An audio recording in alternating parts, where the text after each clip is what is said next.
So we are back on the Mana Symbol channel. We got a huge raid from Aspiring Spike. It's just a little bit overwhelming right now. That's okay. We're here playing what's labeled here as Tweak Fang Wan Creativity. This is based on Ting Fang Wan. And no, thank you, Tommy Clean. I just don't like to exaggerate, and I want people to be able to believe what I say when I say it.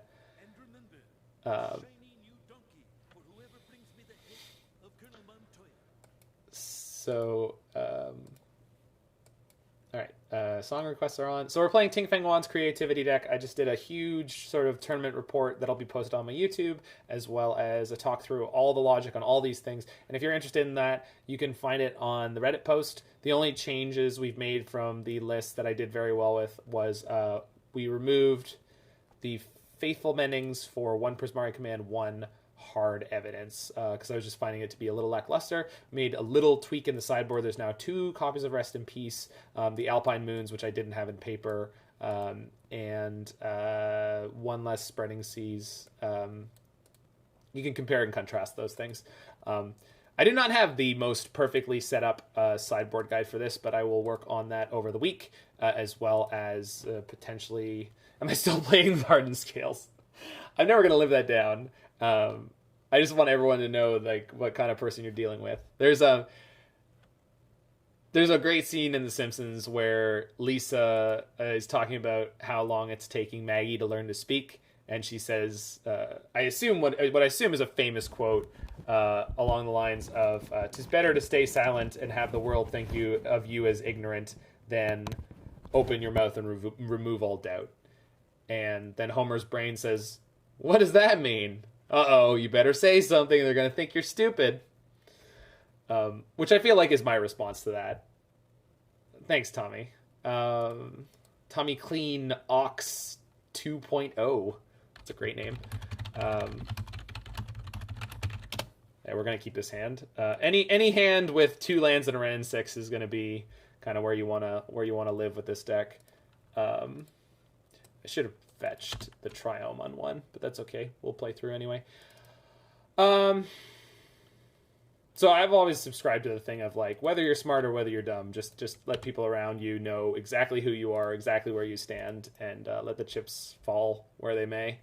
Anyone who's not going to be your friend for whatever reason, that's probably fine.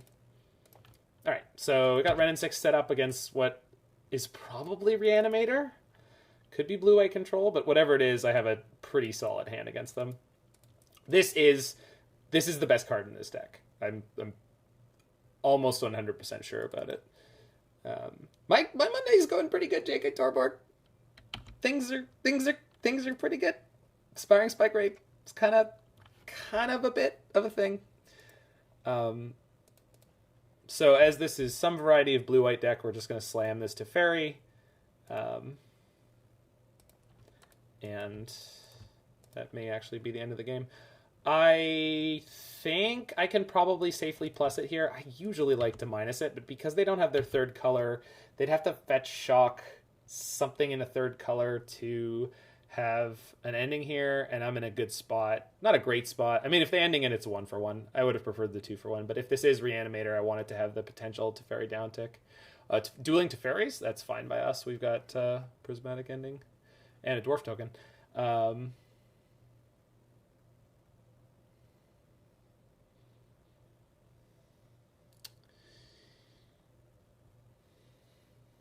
Probably just going plains into ending here.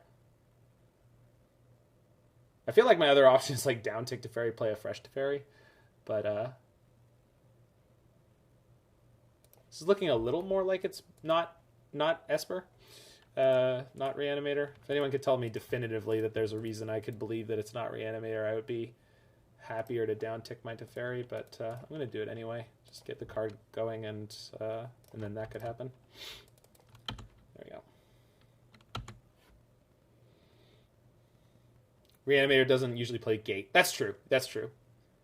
Don't they have a companion? They do have a companion. They're on Kahira. Okay, so it's control. Thank you. Yes, I'm not... not clicked in yet. In paper, people have to announce it. Feel like the Gate's the giveaway? Yeah, probably. So they drew cards off of a charm. That's good for us. I don't actually have a second blue here right now, which is kind of inconvenient. But, you know, our colors being medium is, I guess, par for the course for this deck. So let's just crack this now. Oh, no, it's totally okay, friend. I full on didn't see the companion, and I'm very, very aware of the fact that I'm a little tweaked right now compared to how I normally am. I'm also getting used to playing MTGO again. This is the first time I've picked up the program in 3 days, which is nice, actually. It was nice to have a break. Because I was off Friday riding into Toronto on my bike and meeting up with friends. This is irrelevant, almost entirely. I'm also recovering from a turkey coma. We had Canadian Thanksgiving yesterday. For those who are American, Canadian Thanksgiving happens a month early. I have looked up why, but suffice to say, different groups of colonists slaughtering different groups of indigenous people. So there we go. Do 2 times a year. Actually, I've gotten to do that a couple times if I'm traveling between Canada and the States. I used to work for a cruise company. In theory, I still do because I was a contract worker. So in theory, they could call me up anytime they want to work for them again.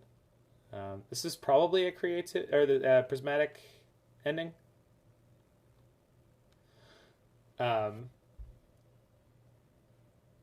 I biked into Toronto. I had to make sure I had all my cards. I was hanging out with my friend, and then on Saturday I was playing the tournament, and then on Sunday I was doing the Thanksgiving thing. So it's been a good couple days off, but it's really good to be back. And off such a huge win. EE. Send it back.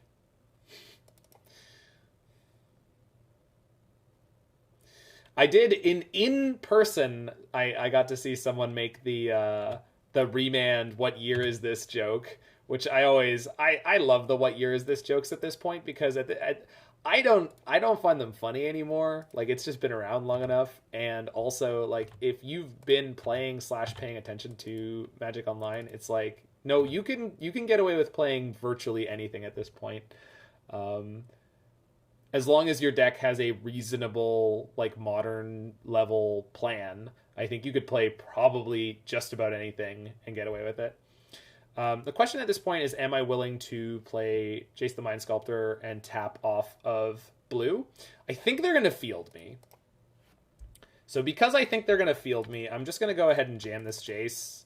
And I feel like they're going to give me the blue I need. Yikes. Put that... Okay, they're just done.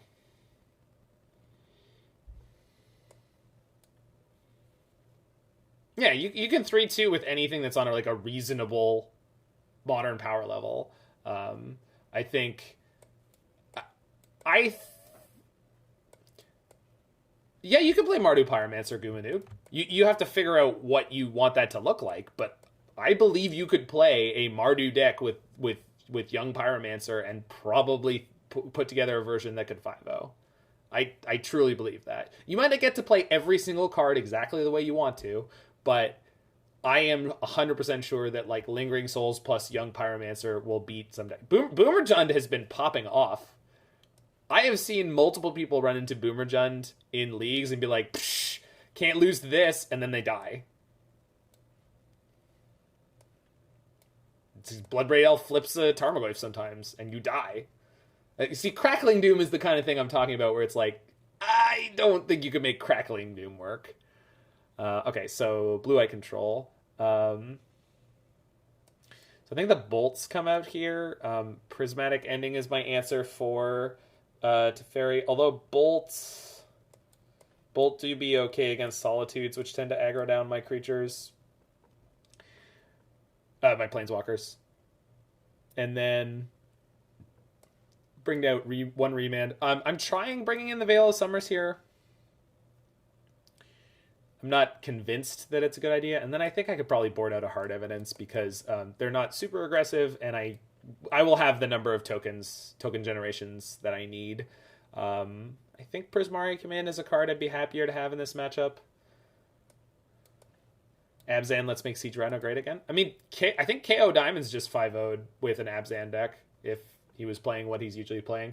And I don't think it had Siege Rhino in it, but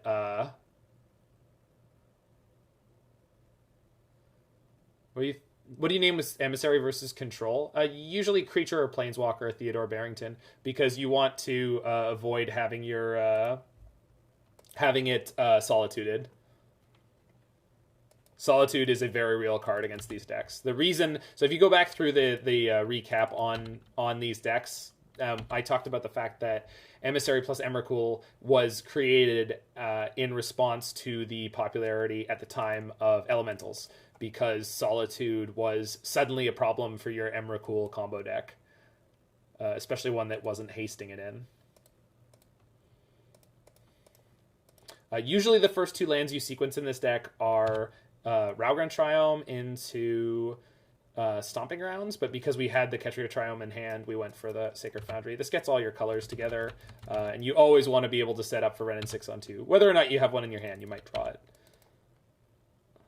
If my mono-red mid-range deck can top 8 multiple local 1K events, anything can do well in IMO. Yeah, I mean, it's just, again, anything with a plan that you could define as being like something reasonable to do in Modern, I firmly believe right now is a time where you can just do that. Just go do it. You'll be fine.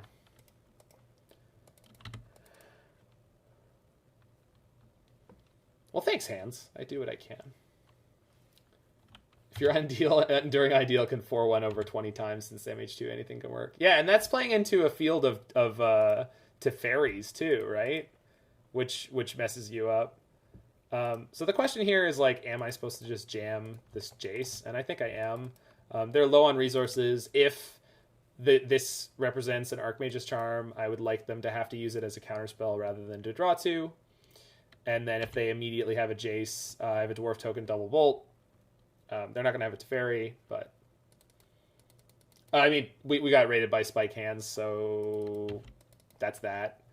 But it is a reasonable number of viewers, and I'm super excited about it because I took the weekend off and I was a little concerned about how that might end up affecting my overall path to partner, and it's probably going to end up working out really well. So we do the second Jace, which is very lucky. This Colonnade is not going to get rolling yet. We're probably going to tech the second Bolt. I think...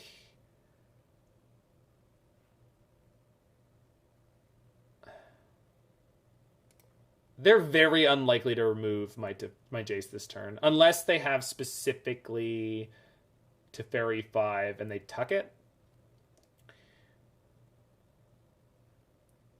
I still think I'm going to fetch this way and just give myself the maximum amount of gas. And then get a Dwarf and kill their Teferi. I could have had the untapped green source for Veil, but they have a Teferi, so it doesn't matter. You can't Veil with Teferi in play. Alright, well, we get to kill it, and we will redraw our Jace in a couple turns. They plussed? Are you a Psycho? They might be a Psycho. What 2-mana answer to Jace do they have? Okay. Okay. Well.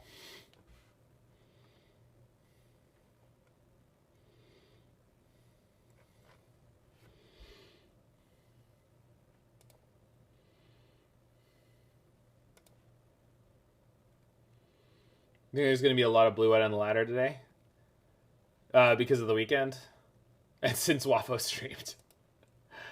Yeah, that's definitely a factor. I think I played Velomachus turns last week at some point, and seemed fine.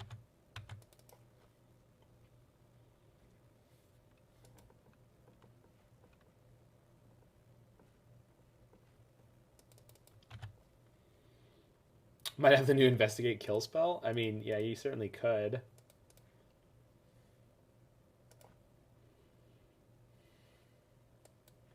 Oh, they just didn't have a response, huh? Okay, their Colonnade's not flying yet. I want this down so that I have a second dwarf to be able to kill Teferi next turn. Of course, they won't let that happen with the engineered explosives. I could force them to pop it now. Force them, quote unquote. But very likely that I lose the card draw. It's just plus Teferi. If they have the Colonnade boot up, they're going to attack Jace, I think. Which at this point, I think I've walked into Jace dying. Which I'm not happy about it, Smucciolo, but I mean, they've had a pretty reasonably okay draw here. They had the Teferi on 5 while I was tapped down. Which is, we had the second Jace, so I'm not complaining.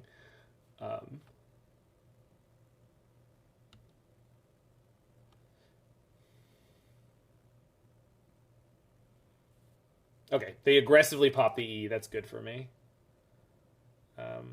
I would like them not to draw the land.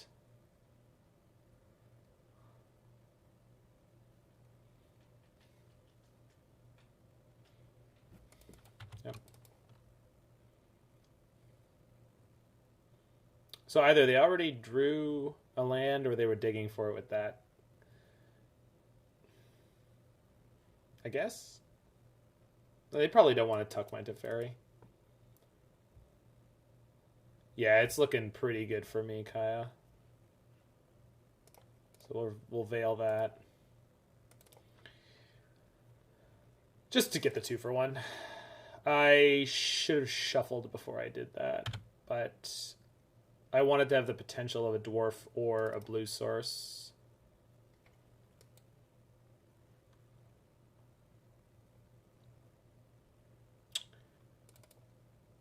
Yeah, I'm not remanding that. I'll save the remand.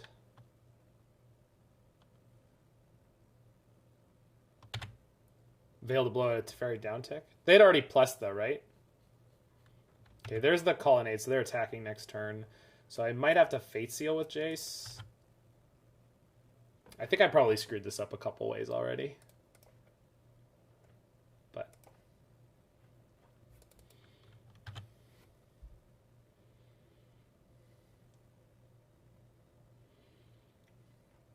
okay, I'm definitely... I'm going to stream till about 10 p.m. Demir for life. So another 6 hours and bit.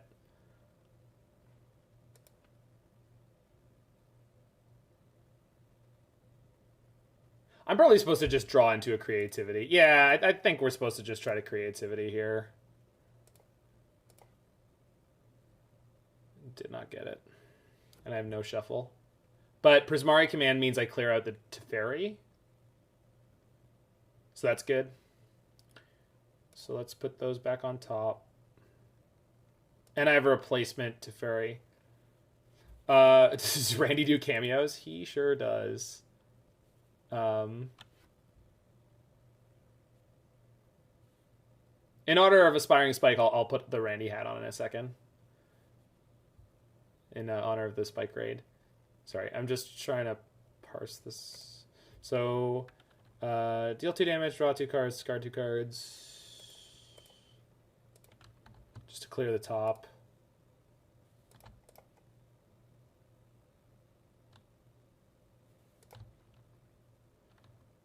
Okay. Don't really need these. Although they're probably better than these at this point. I want the blue. I don't need another green. Probably. I got the bolt.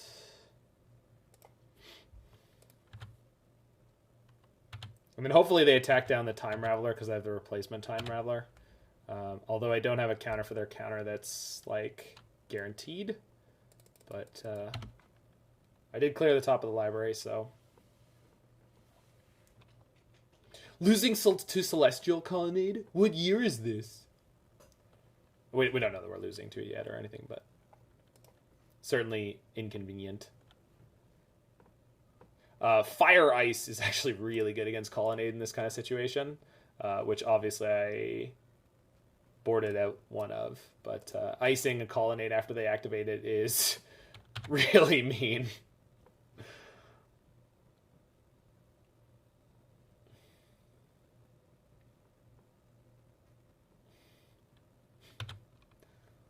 I'm sure they'll attack Jace. Yeah.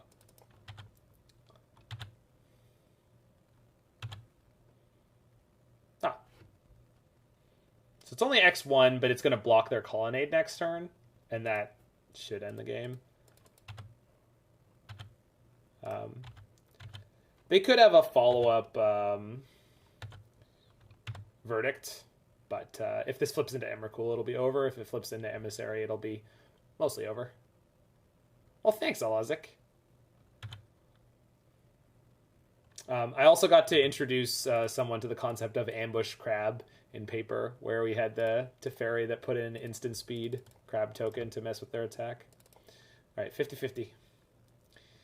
What do we got? Emmy. All right, it's over.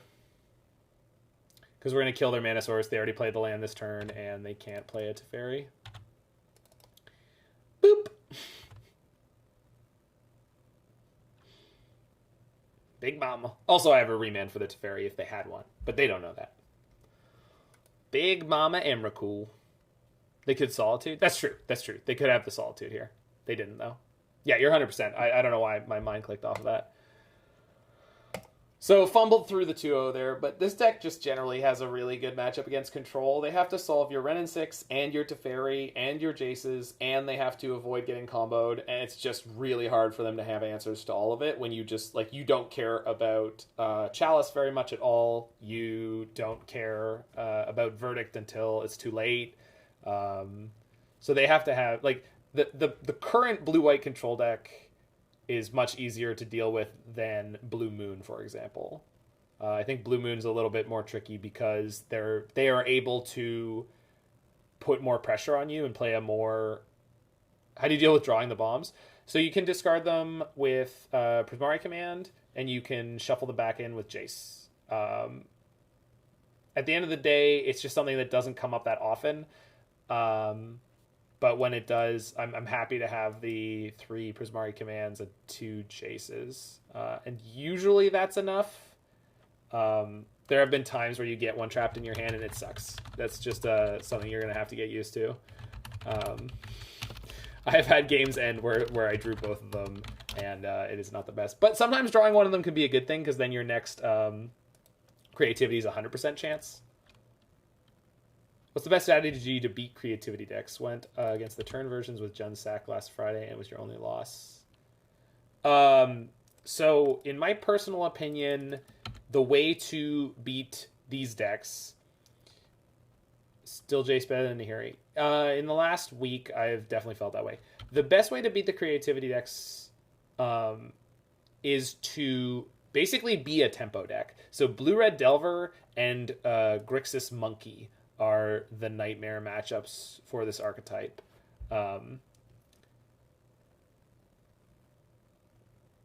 I maybe should have played Hard Evidence and a tap land this turn, because... But there's also a good chance I should just make them have it here.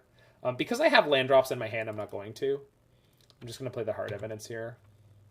But I think better players would definitely tell me that I'm supposed to just make them have it there. The problem is the rest of my hand is a little bit weak, so I don't want to spew this Wrenn and Six if I don't have to. Oh, Zagoth. Oh, this might be... This still might be blue-eye control, just playing Snow-Covered Plains. It's an lucky draw if it's blue-eye control. Oh, they're on Luris. Oh, it's BTL Luris thingy. I'd call it the Spike deck, but every deck is the Spike deck. Okay, now we have that. So now I have Prismari Command. So... Yeah, it's a lot of blue-eye control in the queues, which is fine. Like... The only thing that's a problem with blue-eye control is when you run into someone who doesn't really know how to play it. And then they're really, really slow. But most of the people like that, they tend to lose enough that they'll get off it fairly quickly. So yeah, tempo decks are the best against this. Blue Red Murktide is the top tier deck that I think you're weakest against. And Grixis Monkey is the absolute nightmare because they have cheap discard plus cheap counter magic plus cheap threats. Like it's just everything's awful. Everything is awful. Everything sucks hard and then you're gonna lose. Everything is awful. Which, not to ruin that song for anybody, but that is the same hook as Kelly Clarkson's Since You've Been Gone. Since you've been gone. Same.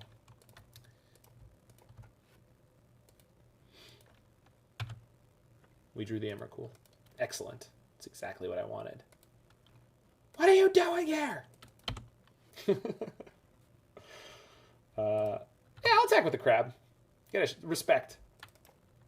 You just made Kelly's song better, though? True. True. I do what I can.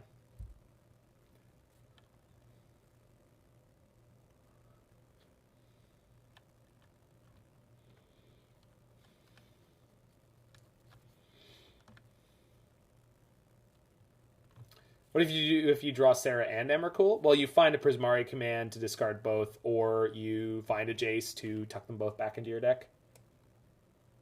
Oh, look at this. They're on main phase. They're digging for land. That's excellent.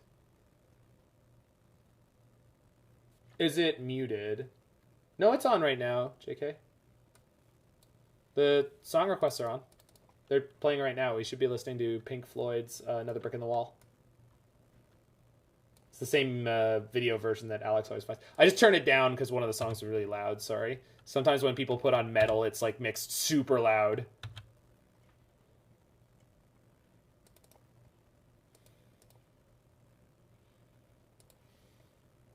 Yeah, I just turned it back up again. My bad.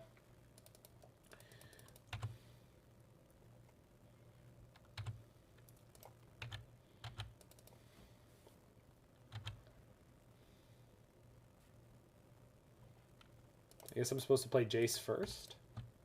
No, let's play around the Spell Pierce, right?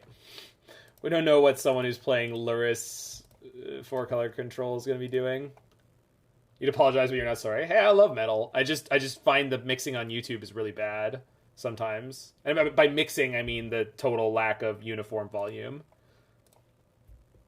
Okay, so probably going to win this game. Any headphone users, just watch your ears for a half a second. 3, 2, 1. Would have been a little popping sound in your ear. My microphone's attached to the volume from the feed that I'm getting, so I...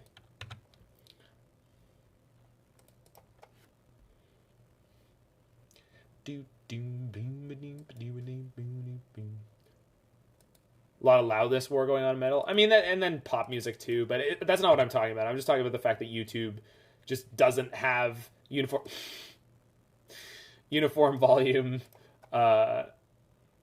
across the songs. It's like YouTube, what do I want to say? YouTube hasn't been mastered. Someone needs to send YouTube out to be mastered.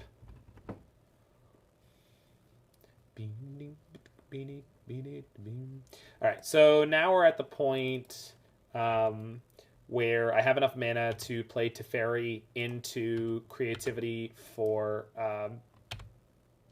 Emrakul. The problem is one,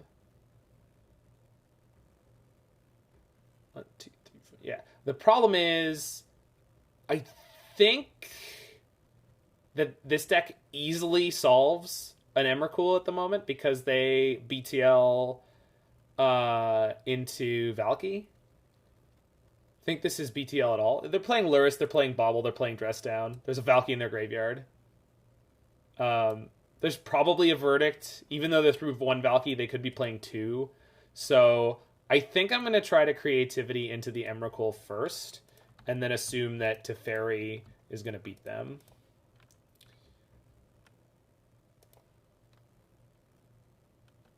Well, I'm assuming the first thing I play here, Ting Feng, is going to be countered. And if they let me resolve an Emrakul and they just spend their whole turn dealing with it, then I'm happy. Okay, so Counterspell's not exactly what I wanted to see there, but I'll try to force the Teferi through here. He might not make it.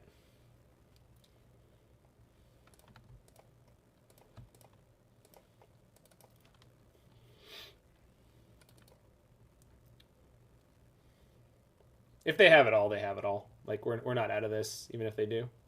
Yeah. All right. Yeah, I mean, Hardcast Emissary does come up, too.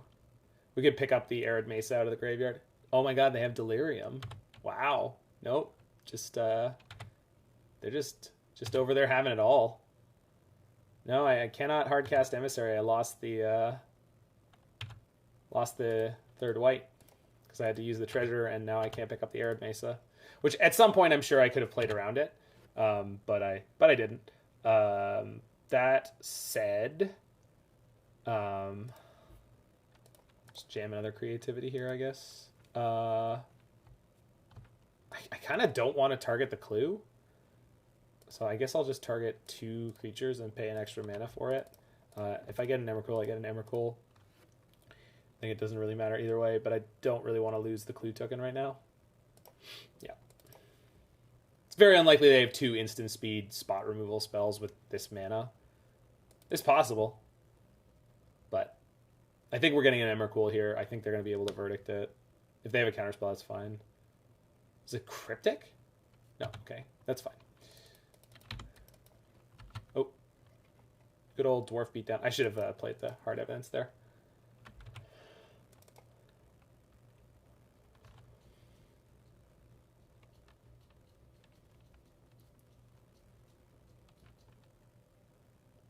They find the BTL? They did. For 3. They have a second Valky? They do.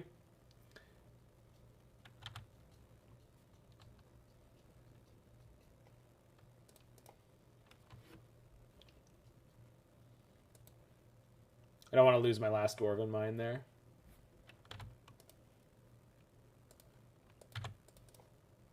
Yeah, they got Scalding Tarn off me and Iteration off themselves.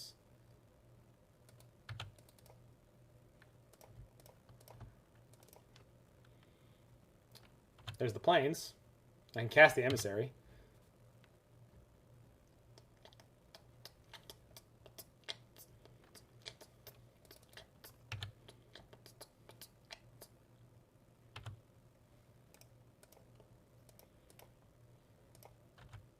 Okay, so Dwarf token's going in on Tybalt.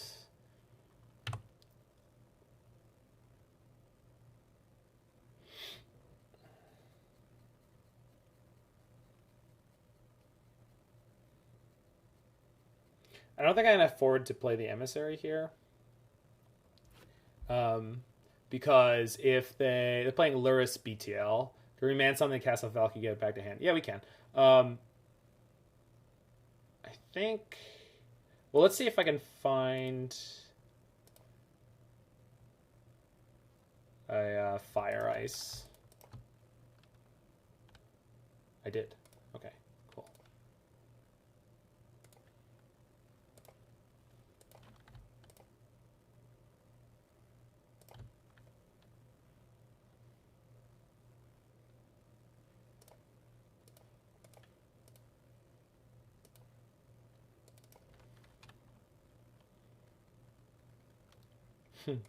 Yeah, the problem with that affinity-friendly artifacts is they would flip into a Bauble or a Valky, which is not very powerful. So, next turn we'll probably cast the Serra's Emissary and just assume we'll be able to play through the Verdict. Although at this pace, I probably can just... this is fine, I guess. I can probably just like pressure them with the Dwarf tokens, and then eventually I think they'll have to Verdict, and then... Serra's Emissary comes down afterwards.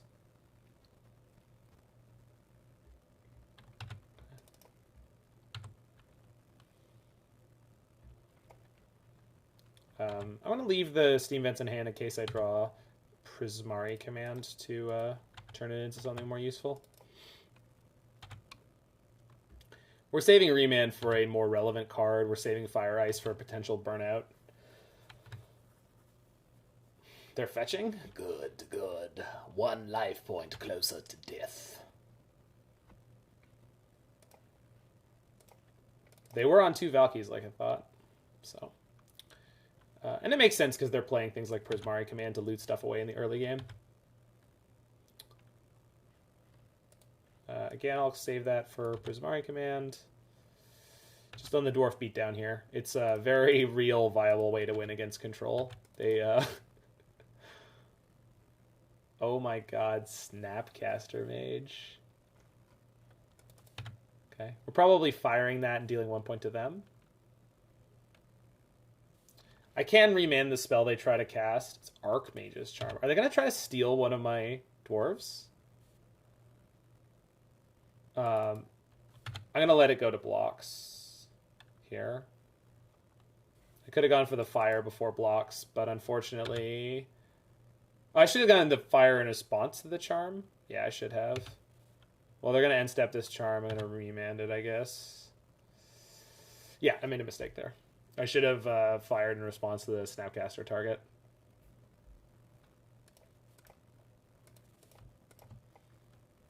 Putting a remand in their hand is dangerous, right? It doesn't go to their hand. It goes to exile.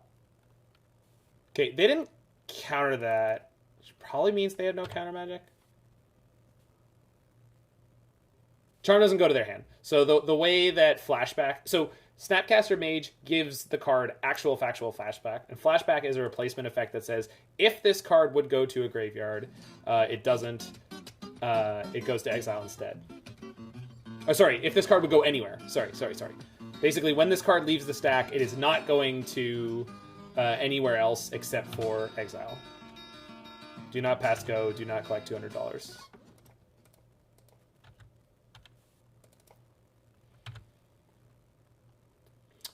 Whereas I think it's Jace Vryn's Prodigy doesn't do that. And actually, you can remand a card off of Jace Vryn's Prodigy and it goes to their hand. Okay. Do I have to play Serra's Emissary this turn? Because they're going to have Luris into Snapcaster into something here. My last Dwarven Mine is unfortunately in my graveyard. That's why I didn't get it out.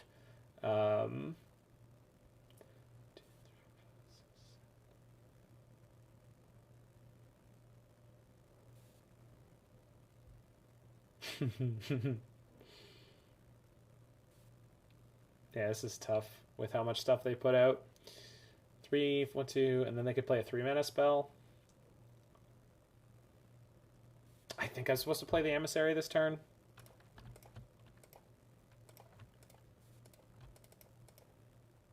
And then I'll follow with the land.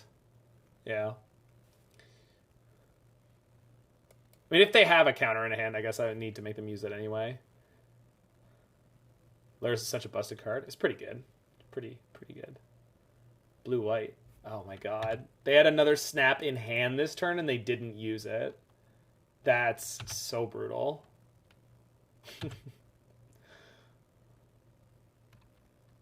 Yeah. Okay.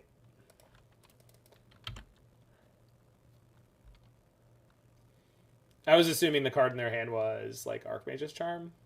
So I guess I could have iced them in order to deny that line. But then they likely would have gone like Snap Bolt or something. I don't know.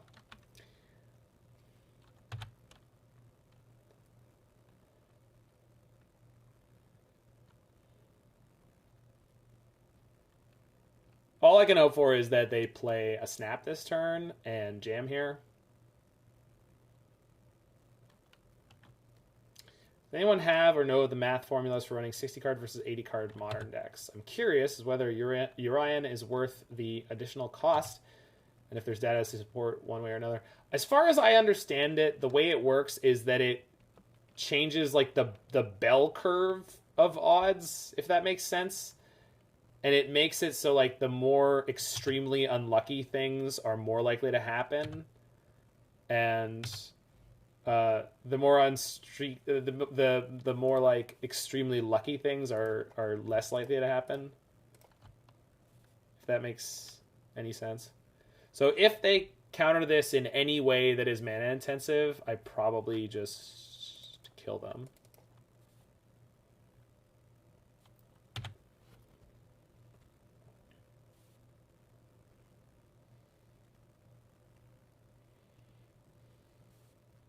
Although I think I'm supposed to go 2 damage, draw 2, discard 2. And then if this doesn't resolve, we fire the Lurrus. Maybe I was supposed to do that in the reverse order. Good lord. Yeah, I was supposed to do this in the reverse order. This hand that they've had.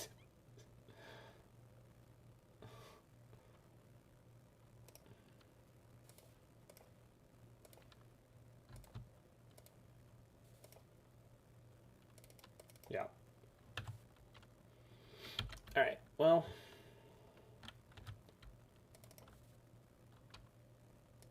yeah, I don't actually know that much about it, Dave. I just have heard mathier people than me talk about what it does and how they don't like that. And as actually a cute bunny mentioned, the number one thing you want with your Urian deck is for all the cards to have a very flat power level, right? You don't, other than some exceptions where you have a lot of redundant tutor pieces, I think this is the most likely time for this to resolve, so that's why I cast it. Good God. Okay. I mean, at least they didn't get to draw 2, right, JK? Like we still have plenty of outs. We're fine. It's not great, but we're fine. So do they. Sure. What happened to the 4-color creativity list you were playing last week? Which one? I played tons of these decks. Opponent, you've opened yourself up to crab attack.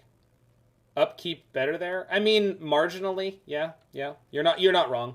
I'm not a very tight technical player. I've admitted that many a time on stream, and you're probably 100% correct.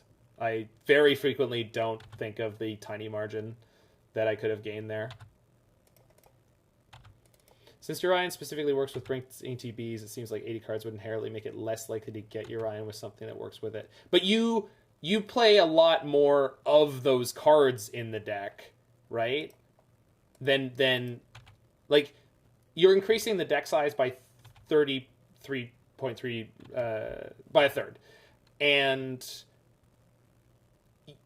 most of the cards you add tend to be cards that are synergistic with the Urian versus ones that aren't. I find we can never hardcast in this deck. We only have 12 mana sources unless we draw non-stop Prismari commands, which I think we're actually out of. It used to be closer. The one with Lingering Souls Gen. Yeah, I played that for 2 leagues. First was almost a 5-0. The second was a pretty disappointing 2-3. And I think overall in the first league we were just very, very lucky, which is what it is. But I'm on better than Sunscorched Desert, J.K. Torborg. I'm on Dwarven Mine. And the problem was I discarded one of my Dwarven Mines early, and I put myself into this kind of game, which I didn't know I'd be in. And just hats off to the opponent for just playing fantastic. Like, clearly, when I had the Bolt, I should have... They have a Sunset Revelry. All right. Yeah, like, they just had it all a bunch of places. So, like... And I'm not... Again, I'm not the most tight technical player. I wasn't thinking of how this game could go this far. I have 0 reps in this particular matchup. However, if I'm able to ever remove any of these Snapcaster mages... like, assuming that this time they don't have a counter, which they probably will, but and I don't want to upkeep it this time because I want to be able to play the cards I just drew. We just reset our deck, so, and the fact that that resolved means this Teferi is about to resolve, so this might just be the game win.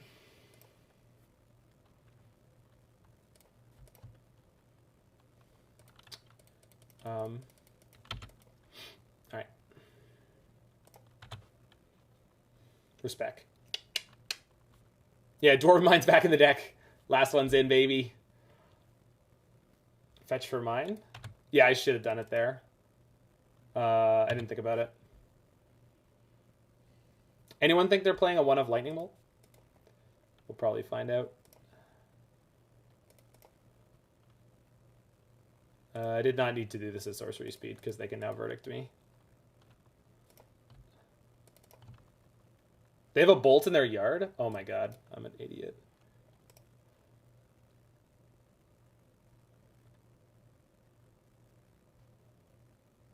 Well, let's try to set up Serra's Emissary. Well, let's try to set up a creativity right now.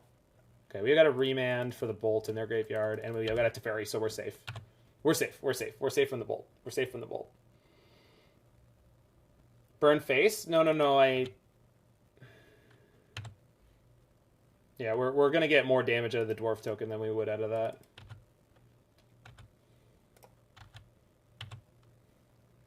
Yeah, bolt off the top will be bad. They're playing heats, bolts, and all this nonsense. Like, how many bolts could they actually be playing in their deck? I guess is my point. If I had one, okay, it should be over here. If they bolt, we just respond by putting an Emissary and an Emrakul into play and choosing pro instant. Emblems are not permanents. They should not be on the battlefield. The companion zone also is not a real thing and does not exist within the actual rules of Magic. It's a concession for MTGO play. So I don't know why, but it is. It exists. Their BTL deck, they could be playing anything. These are the facts. All right, we got them.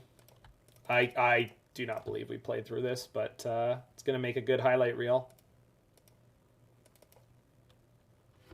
Oh, sorry, Pilot dude. I'm just little whelmed here right now. It has nothing to do with the sarcasm. It's my ability to keep up.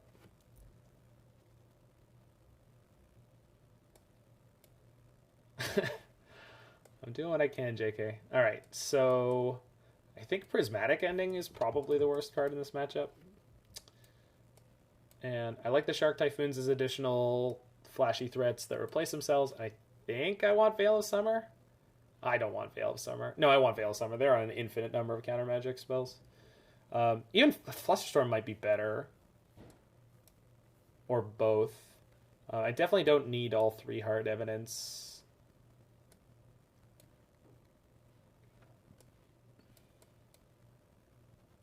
If anyone's got strong opinions on sideboarding, feel free to hit me. Bring in my Sunset Revelry.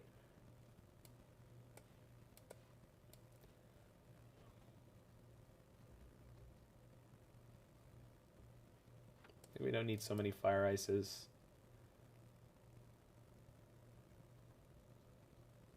Do we need bots? Boots of Travel?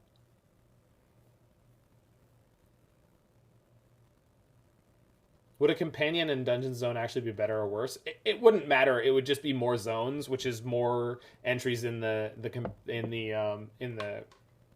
comprehensive rules, which it's just not necessary, right? Like the companion, or not the companion, the command zone exists as a good place to put things that are not meant to ever be interacted with, and then you have outside the game, which in competitive play is your sideboard, and that's it. Like that's all that's necessary. We do not need more than that. Like you could have you could keep adding zones for everything you want, but at a certain point it just gets ridiculous. It's like, why don't we have this all be in one, like, outside the game zone? But then we don't have that because apparently we're not allowed to have that. So it is imperative that we crush the freedom fighters before the start of the rainy season. And remember, a shiny new donkey for whoever brings me the head of Colonel Montoya. I think Flusterstorm is better than some more Fire Ice.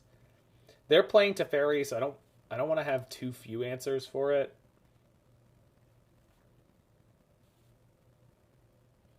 Yeah, maybe we can cut one Remand here and keep the second bolt. So Remand is just much more of the metagame is super open right now, and there are a lot more people casting 4, 5, 7 mana spells. Yeah, Wreckage. It's just one of those jokes that like it was funny for a while, but then I feel like most people don't give it the Robin Williams delivery that I personally enjoy. The "What year is it?" of him coming out of the Jumanji board. Yeah, yeah, the clique. That's a great. Oh, Brian put in some Skrillex. I love me some Skrillex. We had a discussion about, what was it, house versus drum and bass versus dubstep. And somewhere there's a clip of me imitating dubstep, and the things are here.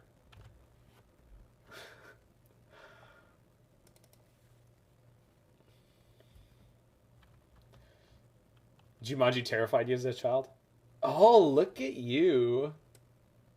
They're just cycling it. Yeah. Gain. What is that instant? One in a white. Refresh.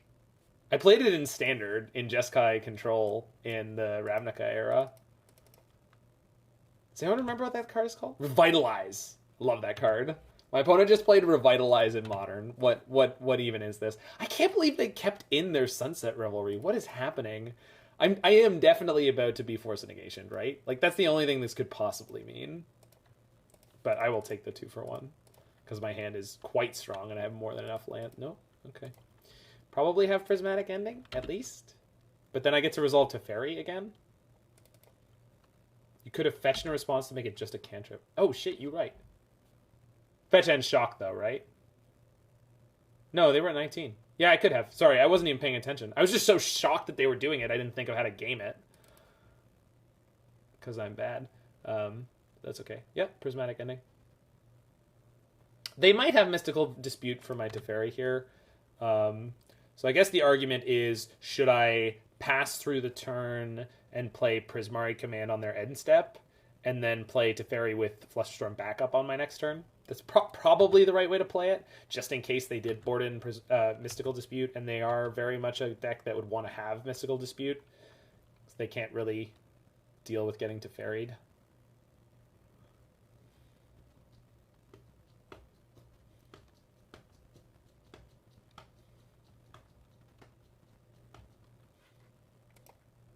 Dress down. Okay.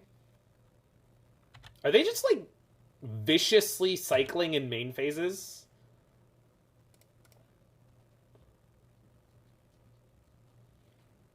Well, thanks, Red 7. Don't go heavily out of pocket for it unless you've played it, because it is a very strange deck, and I really can't speak to actually how great it is. But I'm just always nervous about people spending money on my advice.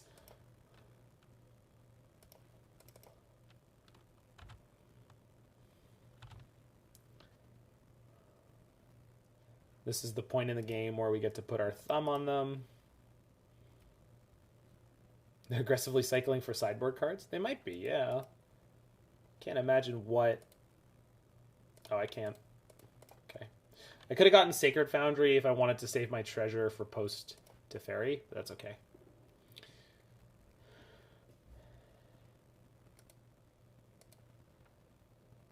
Yeah, I mean... Stuff like that happens, Red 7, but the same thing is, like... I think the same thing is true about most powerful modern decks, is, like, sometimes you're just going to get got. Like, there's nothing that's so good that it's... probably Blood Moon. That's okay, I've got a treasure token. I can play through a Blood Moon. Heat. Okay, you got me.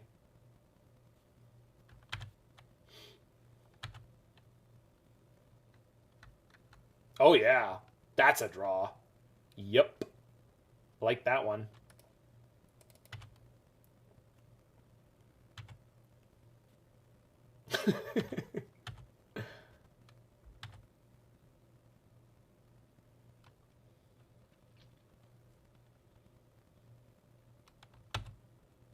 Now we're making a 3-3 shark, guys. But we're also beating down with dwarves. It's dwarves and sharks teaming up. It's the dream team everyone wanted. Shark Typhoon plus the Hobbit. Just like Tolkien intended. Cast it all hard, like. Yeah. I like it.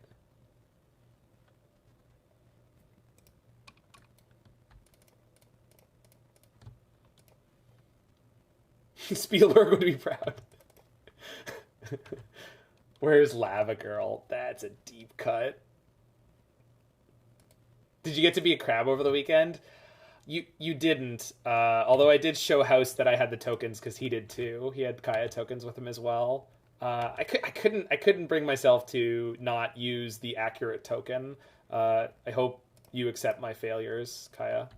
It's just a problem I have where like I always want to represent my board state very clearly because I feel like I'm going to make some number of idiot mistakes and I would prefer fewer based on it looking like I was failing to communicate properly. Like as much as my tokens can be accurate so that I don't have to be, then I don't have to worry so much. Yeah, yes, Kaya Crab tokens would be the fix. All right.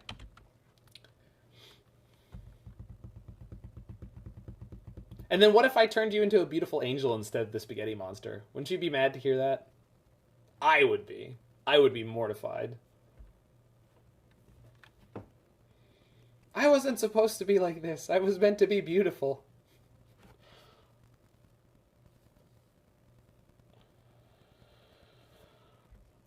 Okay.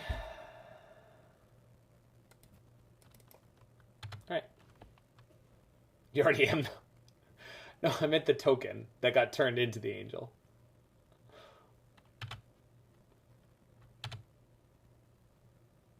You, the person, goes without saying. I mean, come on now.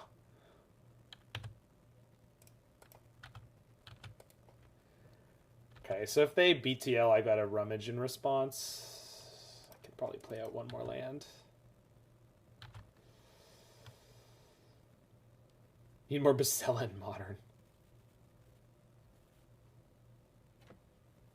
It's got to be the BTL by now, right? Yeah, that's the only thing that would take them so long. No, this is going to be Luris, right? Okay. They're going to have double interaction. They do have Dress Down. It's getting Bobble. Yeah, that's fine.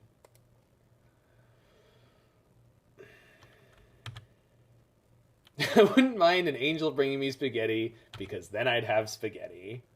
These are good words.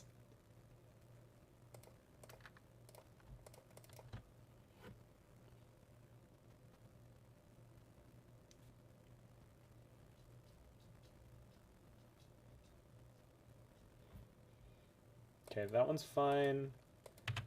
And then we'll just do the same thing again because I'm actually looking to draw into any piece of interaction. I could just like untap and prismatic. Oh my goodness, another sub. Badagaboosh! Oh, I thought you came with the spike raid. Now I'm just trying to make up for the weekend's lack of streaming. Oh my god, what a sick draw. And then spike raided me, and then I kind of am overwhelmed, and at some point I'm gonna cry, but not yet. Off stream. That's an off stream cry. All right. Stupid. There we go. So it is possible for them just like have Verdict in hand here. No, it'll hit me later.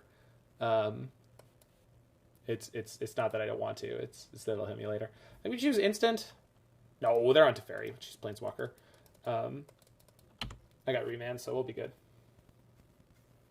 Oh yeah. We no, nothing bad, Muffins. I went to the finals of like the first big, or not big, the first like comp REL event in Toronto since the pandemic, and I got to play against Dom Harvey in the finals. I won a ludicrous amount of prizing, and it's and yeah, got him. All right.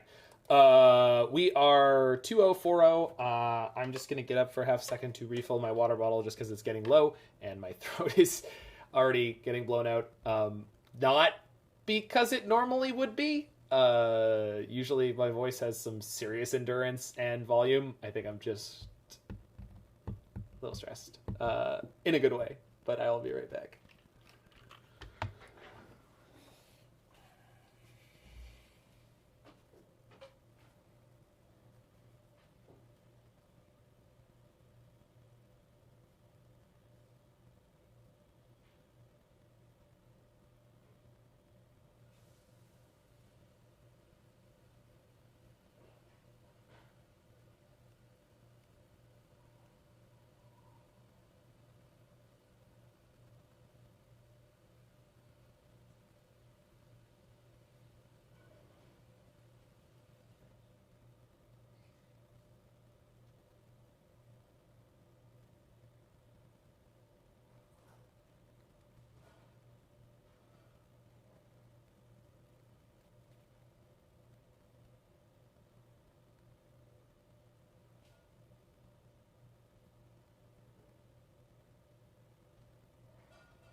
All right. Hiya. Oh, you're the BTL player, J Woj MTG. Yeah, I had a really obnoxious hand in the first game where I had the second Jace. Is that right? No, that was against the blue-white control player. But I think I had like Haymaker Planeswalker, Haymaker Planeswalker, Haymaker Planeswalker. The end of game one was insane, J Woj. That was ridiculous. I thought you were gonna get me, and we drew out. Your deck just, I know. I knew that was the case because that's one of the reasons I don't like that deck. When I fetched the 3, it was like, wait, are they on Bolt? And chat's like, dude, there's a Bolt in this graveyard right now, and there's probably another Bolt in the deck. And I was like, oh god. Okay. Hand is not great. I'm on the play with this. So this is essentially a mull to 6, although the Prismari Command turns the Serra's Emissary into something. We're against a Lurrus deck. I like the early interaction. I'm going to keep it. This is sort of very borderline. You definitely could mulligan this, but if this is... Most Lurrus decks were probably okay. If it's one that's heavily discard-based, that's not going to be fun. So... Good old keep and pray.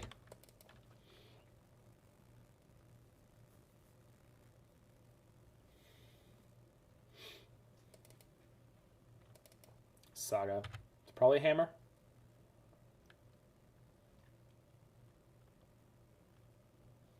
Yep.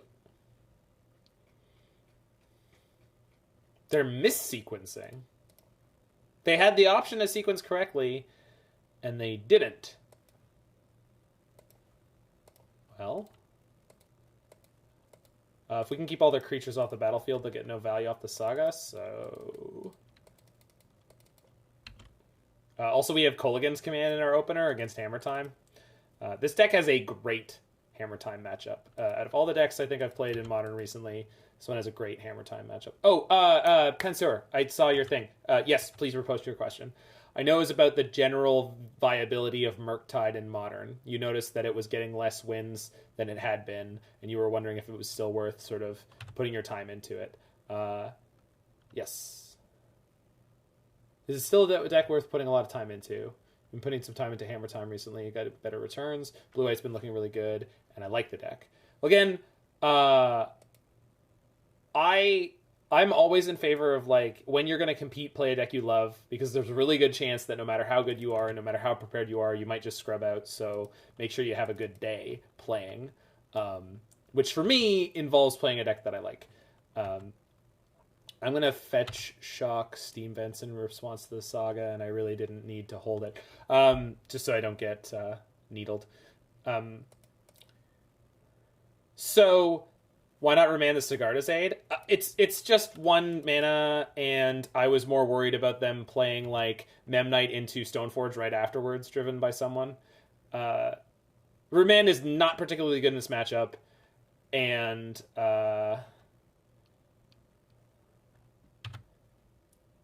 but wherever possible, you want to use it on 2 mana spells. Like, I didn't use it on the Springleaf Drum there. Is it going to kick me in the ass? Probably not. So we're going to go... target player creates a treasure and destroy target artifact, I think. Yeah. The next couple creatures they play, I'm just probably going to jam these remands just to cycle them. But at the time, I was more worried about them doing something specific. They have a hammer in hand. I'm sure that they were expecting me to... That's unfortunate. I think they were expecting me to do something damage-based to the Memnite. But all I have to do right now is keep their creatures off the battlefield. That's fine. They have a hammer and a something in hand. Maybe I should have remanded that. It'll be fine. Serra's Emissary usually just beats Hammer Time because you just put it on creature, and in game 1 they don't normally have an out for that. But if we have to fetch out Emrakul, we will. I guess I'll play this. I guess I'll play Jace the Mind Sculptor. Emissary's a 1-of, yes, and so is Emrakul. Oh, but this means I get the Emissary next turn, most likely. We did not find a fetch land, so there is no shuffling in my future. Wild.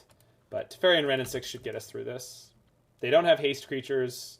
That is one of the most important things about Hammer Time to know as the opponent, is like, as long as you can keep their board clear, you usually have an okay time. We do have to find a mana source, I guess. They buy the Lurrus, that's fine. So let's see if we can find... I have Wrenn and Six into Teferi here to bounce the Memnite should the worst happen. I think that just puts us in a commanding spot anyway.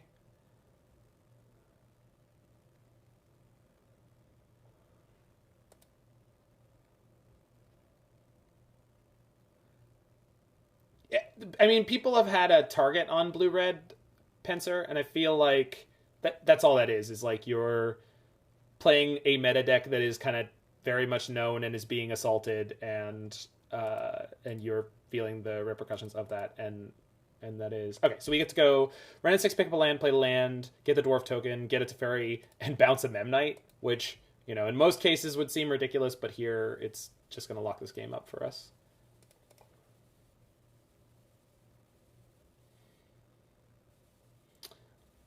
Yeah, I mean, everyone's very much aware of Blue-Red Murktide, and I mean, I think there's probably more elementals floating around, and that 4-color deck that is like, what is it, elemental-less elementals, or whatever they're calling it, reefless elementals, is probably really good against it. So you're just... It's just on a bit of a low point on the metagame. I love Hammer Time, personally. I don't play it a lot, but I find it very, very interesting and neat. Play Raveler and plus to ending something at opponent's end step. I think I like the play that I made better, driven by someone, because it sets me up for double Dwarf token, which means I get Serra's Emissary and Emrakul in play at instant speed during the next turn.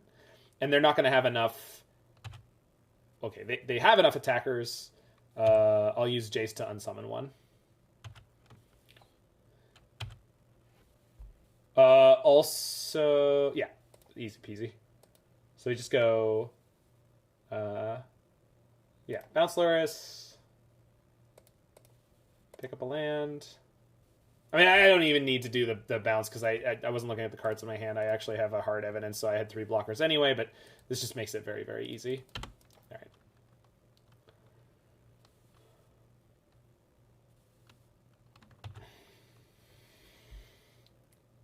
Hammer Time is soft to creativity unless they just have a sneaky kill. Like, sometimes they just get a sneaky kill through. Yeah, that's resolving.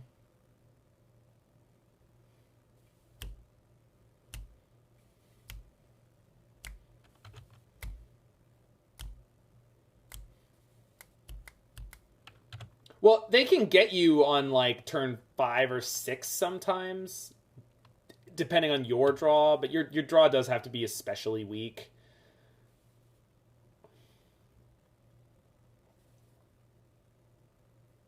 So I'm going to leave up white here in case they have Hammer and Shadow Spear. Because we still have instant speed off the Teferi. So... and our creatures are going to have protection from creatures. So they have to trample over here.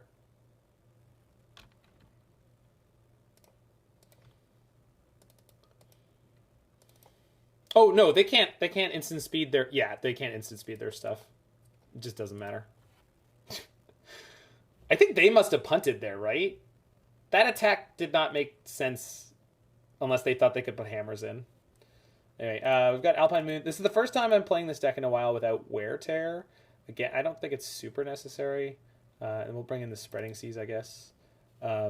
Remand's not good, and... Do I just put down the third Remand? Probably. Still on Nahiri over Jace. Yeah, I mean, it's not a particularly worse choice, Cube. I think in that game, for example, I think Nahiri would have won it almost exactly the same and almost exactly as quickly. But in the more grindy, more controlling matchups, you're going to notice the difference a lot. And then against the card Unholy Heat in specific, if it's kicked, it's going to kill either of them instantly. And with Jace, at least you got a Brainstorm out of it. It also immediately dropped the last Remand for Revelry. I don't really love Revelry in this matchup. Maybe it's better than I think it is. I feel like, okay, the 4 life, it just feels like not relevant. You're not going to be drawing cards with it very often. Although I guess specifically on turn 2, it could be pretty good. Make some tokens, gain some life. I just feel like it's that they're just not relevant enough. Yeah. Yeah, you're definitely getting the tokens every time. Maybe it's worth it. It's probably worth it. It's just a newer card that I'm not really like totally dialed in on. I thought for sure it was always going to be worse than timely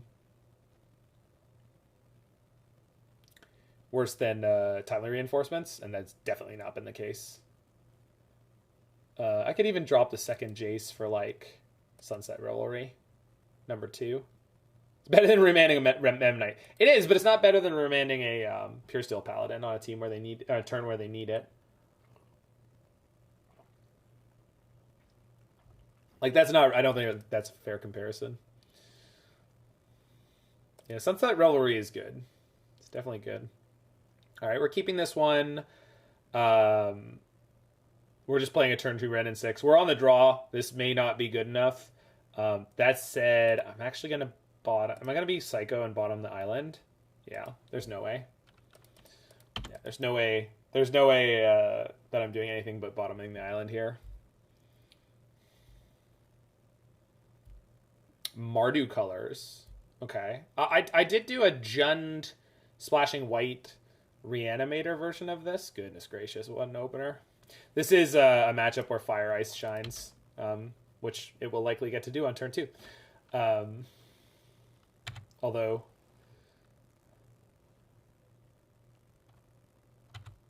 yeah, we're going to be in trouble here. They're going to have some very large constructs.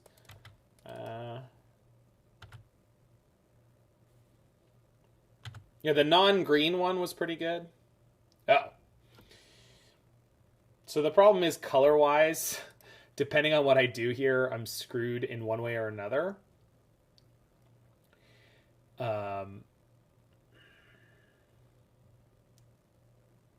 They are going to have 2 very large constructs.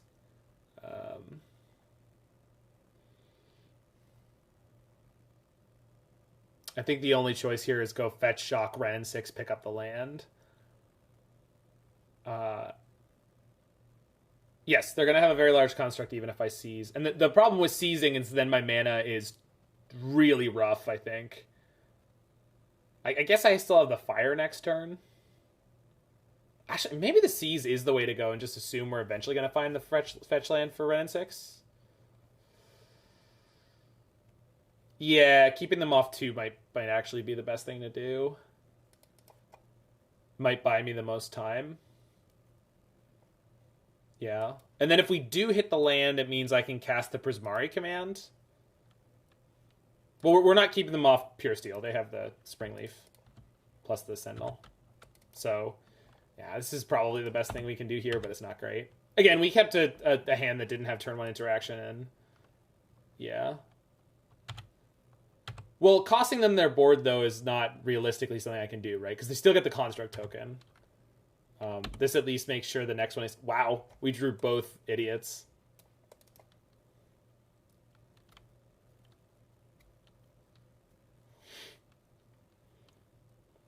This is one of those draws.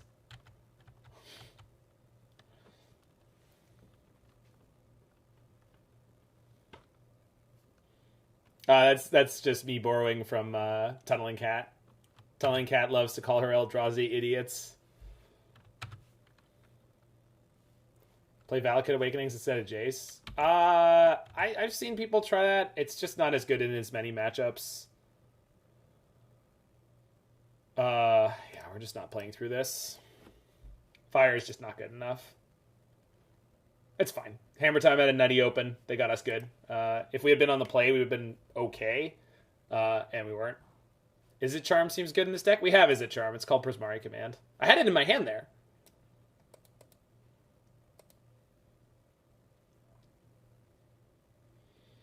Draw cards that do the things that you want. Thanks, Larynx Conscience. All right, this is basically the hand.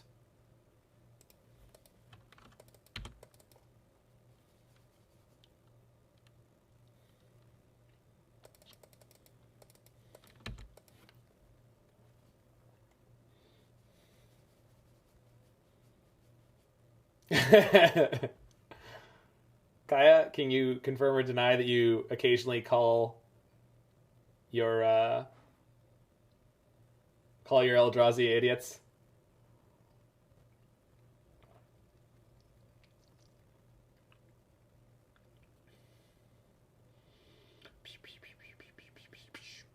Oh, this time they didn't have it. So I know you're a Twitch chat, so you want to Stone Rain them, and we're going to. But I felt like I needed to ask.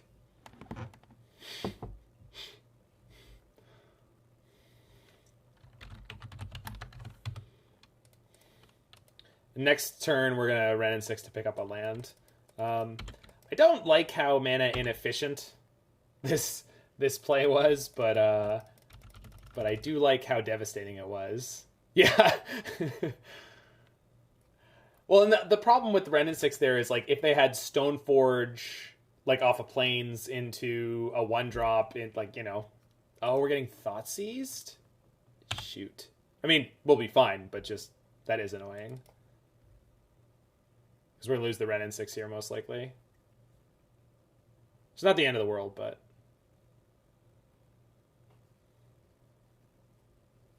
They also still could have the land. I'm assuming they don't because they didn't play it yet, but nope.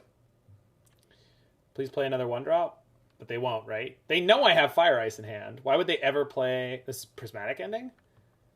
Okay. Pretty pug draw. Let's draw a land. Any land. Fuck. All right. I want to fire this Memnite. I feel like it's really greedy.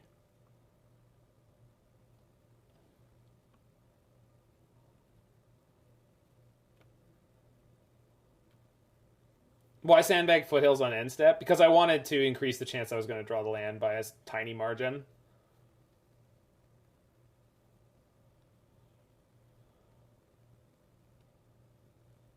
Ice the Memnite should be better. I guess we could ice the Memnite.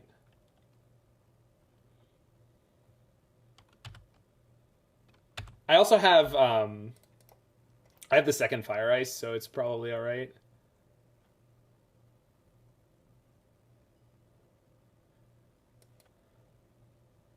Well, they have the drum. The reason to ice the Memnite is in case they have like land aid hammer.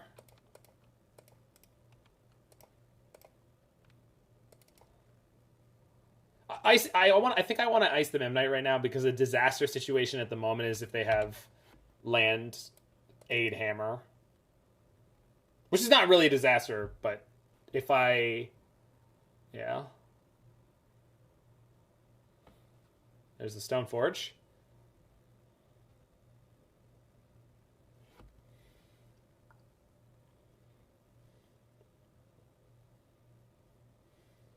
God, that Thoughtseize was so brutal.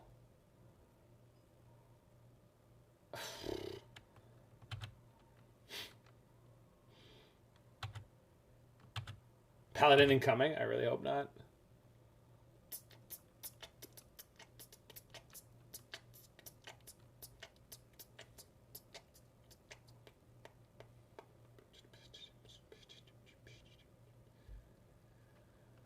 Yeah.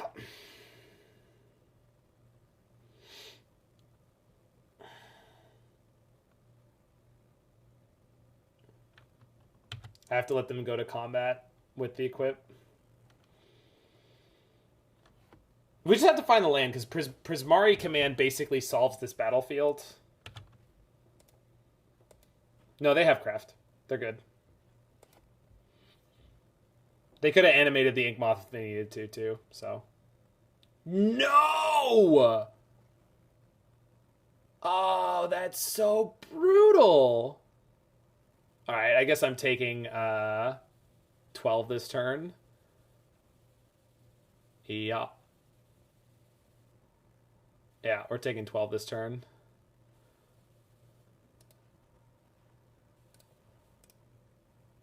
I want the ice for next turn. Yeah. And then if we draw a land, we're fine. Yeah, hammer doing hammer things, exactly. Hey man, it is what it is. It's okay. Game 1, we just like stomped them goofy in a very goofy way, right? It wasn't even close, so like I don't really feel that bad about this. Jeez. Might as well tap a creature? No, I wanted to kill the paladin so they didn't draw a card.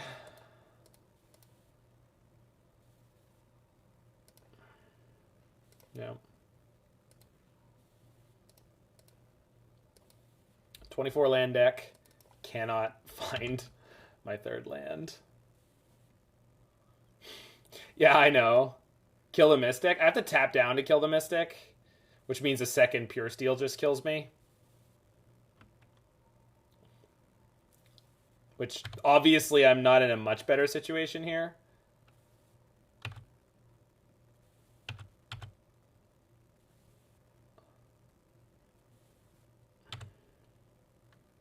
I think this might be too late.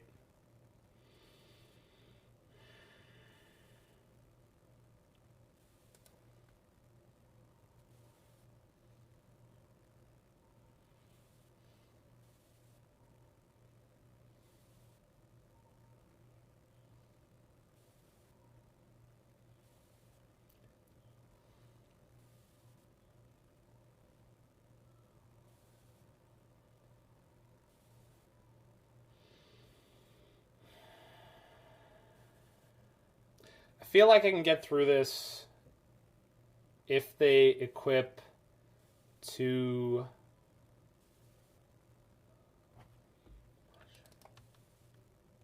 Just Prismari kill Stoneforge Memnite. Their hand is Aluris. Right? And if I kill both well, I guess so I have to fetch a plains here. That's the only land I'm fetching. And so I'm trying to figure out a way that I can get the treasure token off Prismari Command so that maybe I can untap. And yeah, I think we do have to kill both. I was just trying to figure out if there was a way that we could get through it. Or Guile would shine? What, Kaya's Guile? I can't fetch Shock right now, so Kaya's Guile really isn't even an option. No, the only problem with this game is it took us way too long to find our third land.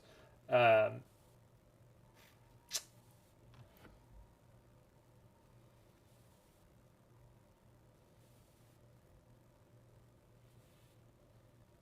think I just let them take their turn.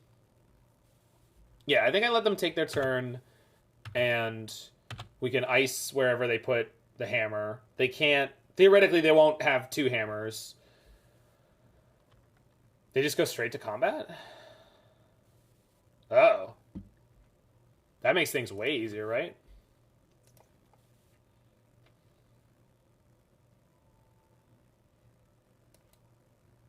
I think.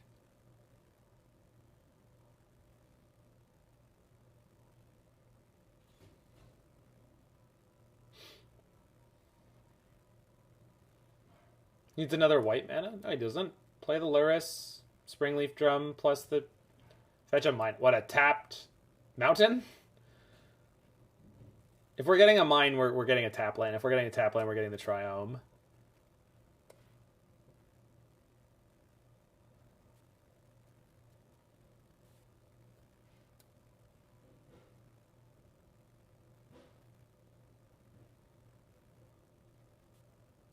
So the problem is I can't fetch here.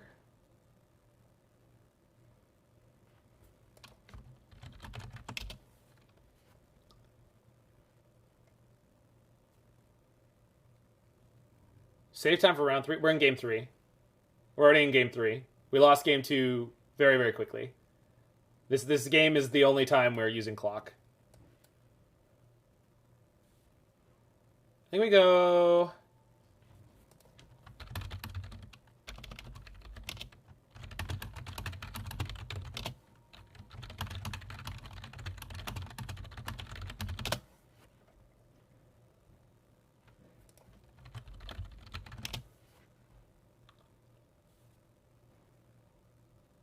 Yeah, 3 mountains. Well, the thing is, I think I'm going to ice here. No. Alright, fine. Fine.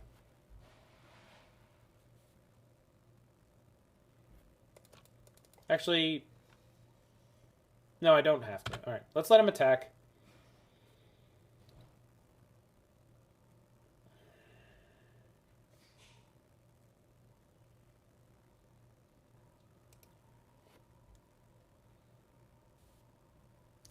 Yeah, can I go to 1? But the problem with going to 1 is it means I can't fetch anymore. If I can't fetch, I need to draw into specifically like Sunset Revelry into something else.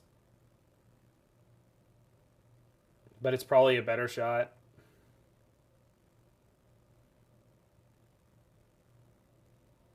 Yeah, I'm gonna go Shock, make a treasure. I think. I don't think I have to kill both because they tap them. That's the thing. The Memnite being untapped, if they had held one back, I think it would be a different deal. This way, I could draw the... No, there's no land I could draw. But if we draw a Sunset Revelry, then we could potentially play through this. Yeah. It's basically the only card. So they get to replay the Stoneforge, get another hammer. Next turn they have Pure Steel.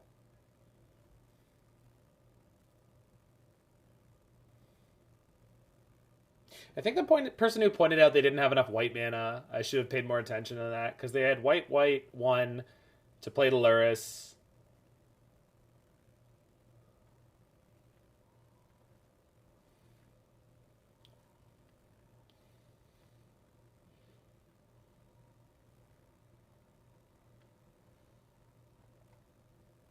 Is that not good enough?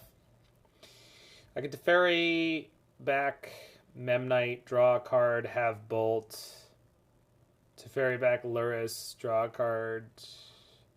Try to hit a land and... No, I can't do it. I don't think I can do it from here. It's close, but the Stoneforge having 2 toughness is just too much. It's really sad to lose that match that way, because like we clearly showed in game 1 that we're very, very ice, hope to draw Revelry. I don't think that's good enough. Yeah, I don't think there was any real way to get through that, though. Yeah, it's not really worth tanking as long as I did. I apologize for anyone who's like suffering along there. I was just trying to solve that, but I just clearly either there wasn't a solution or yeah, exactly. But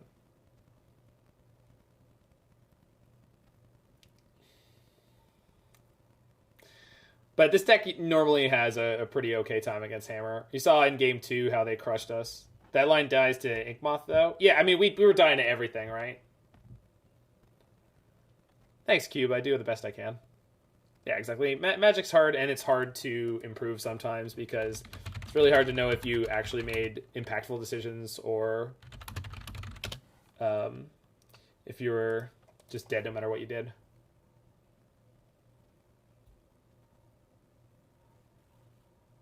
You can look at the top of your deck at the end of the game, Mr. Krabs. You can do that. You'd rather see streamers play to the bitter end if they have an out? I think it depends on the context. Oh, more blue-white control. Good. This is where we were winning. I am, though, going to save this Wrenn and Six, ice their land on end step. I guess I should ice their land on upkeep. Do I care about them playing Teferi this turn? Not so much. Nope. No, if they want to play Teferi, it's fine. Yeah, playing to your outs and then, like, you end up losing to, like, some random-ass percentage play or whatever.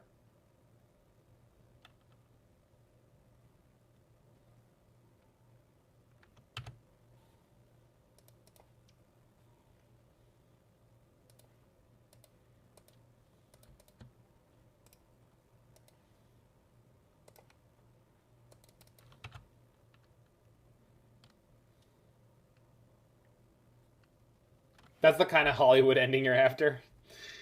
My bad for denying it to you. I'm a bad streamer. Okay, so now that we've got the Prismari Command, we'll wait another turn here. I'm always curious if, like, my spewing my Fire Ices like this sometimes is, like, right or wrong.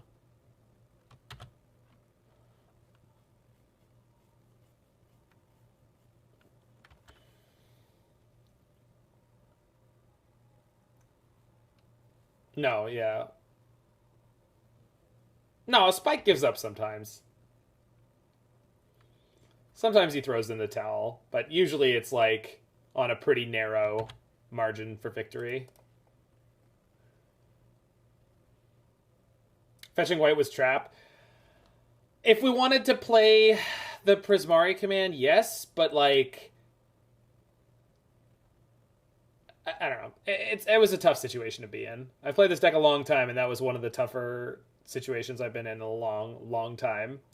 Because there's just so many very tiny ways we could maybe potentially win. Yeah, giving up for your mental health is absolutely like a good thing to do.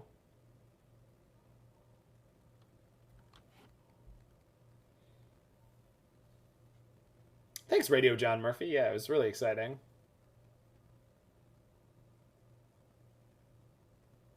Yeah, Kona, that I think that was the place. Well, I just cut them, Cube, because I was playing with them all weekend and they were lackluster the whole time. Yeah, so basically Prismari Command seems to be the better version. In my experience, like Prismari Command is the card that you want more often. So I can't fetch untapped green, so I need to use this Remand to get my Wrenn and Six to resolve this turn. I also am very high on Prismari Command. It's one of the things I love playing this deck for. We're gonna jam Wrenn and Six here. If they counter, I can Remand. I'm pretty incentivized to do so. Although, I have enough lands. So usually Wrenn and Six is really, really good against these decks, but this person has put out two red sources. I guess they might be on... Shoot, they might be on Jeskai Murktide. They are on Jeskai Murktide. They play the Thought Scour. I should have jammed through the Wrenn and Six there. Although this means... Is remanding the Wrenn and Six worth it? I thought about it, but I don't want to tap down here. Like, that was the concern I had, is like I was going to get Hero of Dominaria this turn, and the fact that I have an extra Wrenn and Six and enough lands to be getting on with makes me not want to walk into death to resolve a Wrenn and Six that's of unknown value. So like this one's probably going to eat a counterspell or a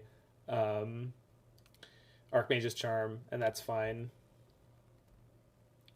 Because I don't have one of my many answers for Murktide yet. Okay, we're remanding the shit out of whatever they play here. Mostly because I want to cycle towards an answer for Murktide. Although they might just be on Jeskai Control. No, they have to be playing Murktide. No one would ever play Thought Scour without playing Murktide Regent. And the fact that I didn't Wrenn and Six last turn means I get to blow out a counterspell here, which feels pretty great. Because that... What? No freaking way. Are they playing Spell Pierce? Are we getting got by the one of main deck Spell Pierce? Please? Spell Snare? Spell Pierce? Alright. Alright. Wait, what? You fool! You fool! What? They sent it to the bottom of the stack. They countered the... I think they targeted the Wrenn and Six? That's funny. Okay. Whatever. We take those. Yeah, +1. Sometimes I don't know. Sometimes people hear about these like lines where it's like, well, don't counter the top spell, counter the bottom spell because it's technically correct. And then they do that. I am assuming that's the case, Goomanoob, yeah. I've actually seen a lot of people misunderstand Remand versus Flashback because I play 4X Remand. And it seems like a lot of people think they're going to get the card back. It happened with the blue-white control player on the weekend. What would be technically right about it? Depending on the situation, it's better to counter the original spell. I am not good at knowing why, honestly. Help someone tell me why it's usually better to counter the spell on the bottom of the stack that you're actually fighting over rather than the counter spell. Because I'm one of those people, I'm just bad at it. Like, I know there are times where that is the case, but I'm not good at saying it because I'm not good at seeing them. Because usually it doesn't matter. Less avenues for interaction. Yeah, I guess that's true. It also, like, sometimes you have to, right? Because, like, it's dispute. Cryptic Command counter draw. But if you're choosing between countering the original spell or countering their cryptic that's countering your counter, so like you can like it's definitely right to counter the cryptic. I'm just trying to remember like I feel like the default is like you're supposed to shoot the bottom of the stack, but you like remanding your own spells in response to the counter. Flusterstorm in rare circumstances. Yeah, you can remand your own Flusterstorm and set it back up again. Okay, while they're tapped down for this, I think I want to rummage. Because I'm going to need to find it out for Murktide, I'm pretty sure. Yeah, that sounds right, Connor. Trust the aggro player to actually know better than the control player about what's actually right.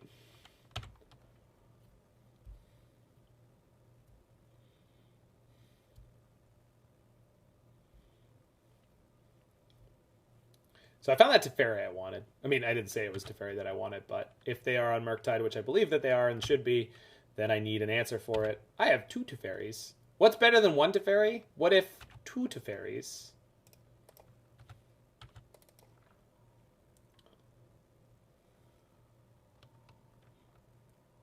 Yeah, I mean, Remand to counter a spell, like counter your opponent's counter and cantrip your card back, it is good sometimes, but oof. I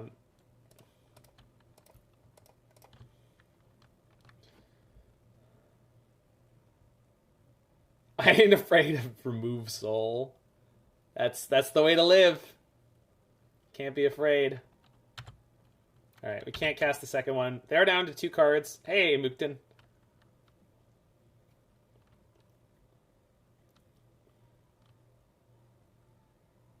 Did we just tap wrong? No. No, we didn't. No, I have 3 singular red sources. There's no other way I could have tapped for Teferi.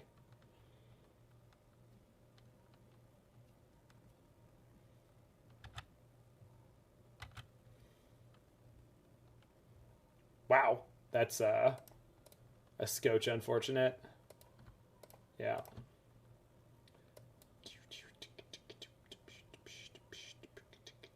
That's great. Just immediately down ticking this. I'm 100% sure they can remove it. Oh, if only we had another blue. Whatever. It's okay. We'll probably be fine.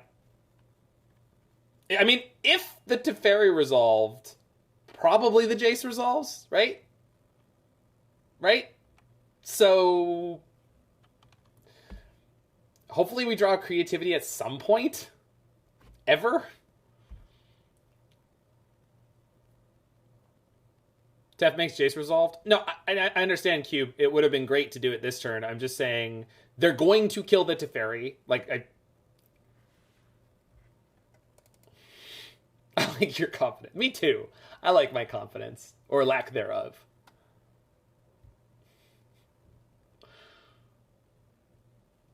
Unless you're talking about Connor Man, who is much more confident than I am. What do you think of the Archon Creativity deck? I think it's fun. I don't think it's as good as this deck, but I think it's good. I don't know how good. There's also a bunch of Archon Creativity decks, right? And there's been no consensus on which one's the best. I have recently played a bunch of versions, I think almost all of which are now on my YouTube or will be within the next 48 hours, because I set them up on a schedule to upload every night at midnight. So you can check out a whole bunch of different versions of Archon Creativity. I played Wafo's version, I played a very clean version, I played a version with all 5 colors at Wrenn and Six. I've played the Grixis version that Spider Space played before, and if you check the videos, you'll see my immediate thoughts on them. I think the one with Wrenn and Six was by far my favorite, although has pushed the color requirements to the absolute maximum. What is your thought, Moukton? Yep, I was expecting that.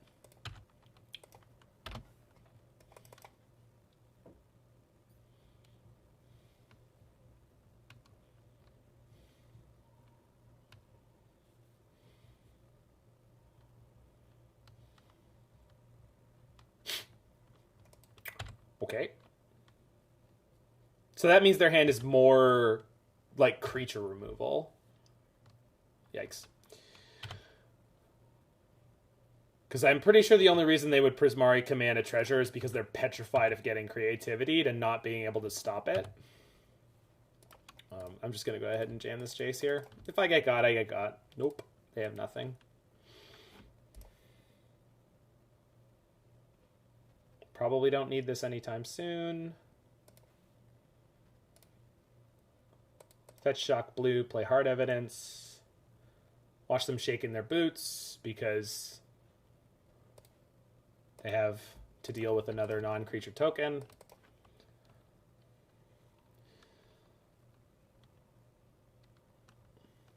Yeah, I was trying to avoid Unmarked Grave Mountain because I really hate that card. Yeah, that's fine. Yeah, I mean, it's definitely a thing you could choose to play.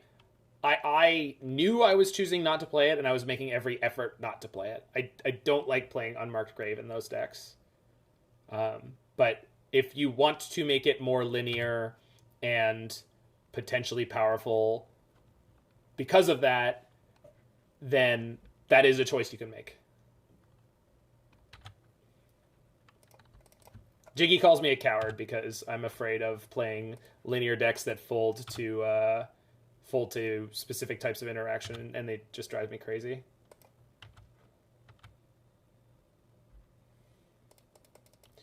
Was there any thought you uptick Jace to stay out of bolt range? Nah, I'm assuming they're on heat as well, and I really wanted to get rid of the Emrakul out of my hand, Connor.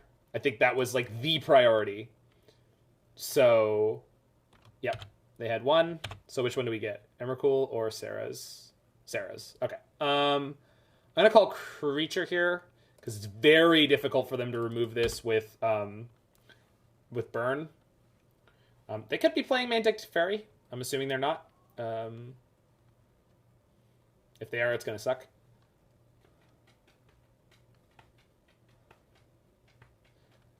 Yeah, Muffins, it's a card disadvantage, but it's also a bad top deck.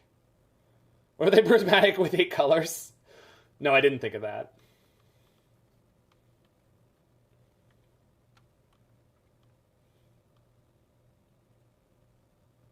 You only need 7! I didn't correct it, but I was aware of that. Hi, Robert. We got raided by Spike, and it's been a time.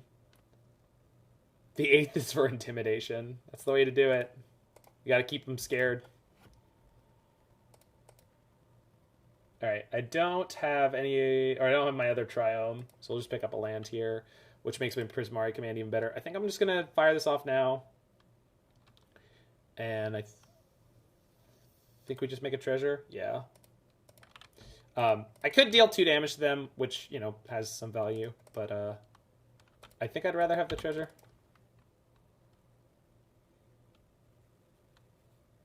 Yeah, we can cast the 3 white sources to hardcast Serra's Emissary. Yeah, there's a Plains, a Sacred Foundry, and a Raugrin Triome. So you can do that even without doing anything fancy. Are we on the burn plan? Absolutely. I only have to hit them once here for them to be in bolt range, and I have 2 bolts in hand. So if they have another Fire Ice, it's like, whatever, but... we don't need the Wrenn down tick. This is, we're 7ing them. They're dead. Deal dub bolt Wrenn down tick? What? Did I have lethal last turn? I thought I was 1 short. 6, 7, 8, 9. I only had 9. They were 10, right? Am I wrong? Someone tell me I'm wrong. 6, 7, 8, 9, and they were at 10. I just did 7 plus 3 and they're at 0. I only had 9 damage last turn. Yeah, good.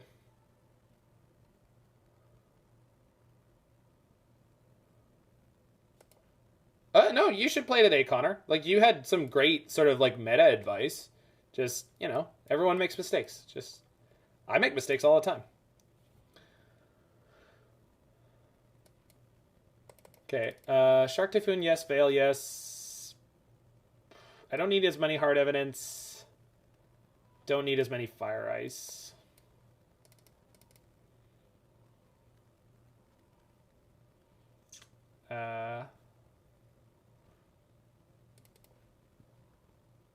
Yeah, exactly. Use up all your misplays here before the stream. Oh, and I don't need as many Prismatic Ending. Although they will board in Teferi, I think. But I want some number of Flusterstorm.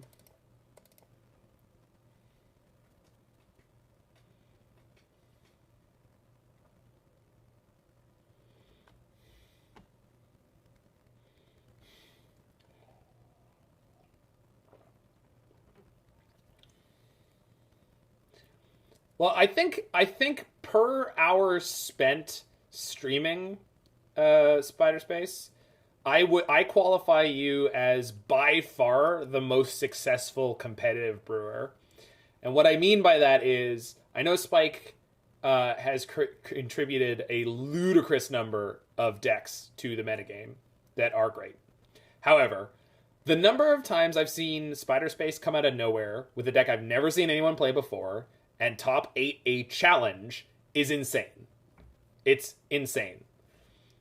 And he doesn't stream that often or consistently. So, like, as soon as he does it, it just always seems to be, like, just rip it up, go to the top 8 of a challenge, and then that deck is never playable ever again by anyone else. I'm going to keep this. I know it's a 6, but it's a pretty good 6. And then if I find Prismari Command, we convert the Serra's Emissary.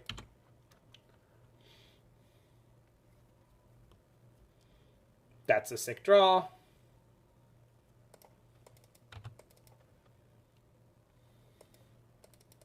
Boo! Spider Space! Boo! Disciple of Spiderling. We need like a horrible amalgamation of Saffron Olive and Spike's thing. Hello, Spiderlings! Welcome to... I guess the web? There's been a lot of control decks, Connor. A lot. A lot. Yeah. A lot. Welcome to the mana web. Sure. I think I'll shock this turn, but not jam the Wrenn and Six. And the reason I'm doing this way is... Doesn't make sense? Does it make sense? Do I just jam right into their face? Probably. The only thing they can have here is Counterspell. And then... No, because if they Teferi me next turn, I'm going to be unhappy. Whereas if I port their 2 lands this turn, they can't convert that into anything. Yeah. This hand is soft to Teferi. Not always soft to Teferi, but Teferi in the post board.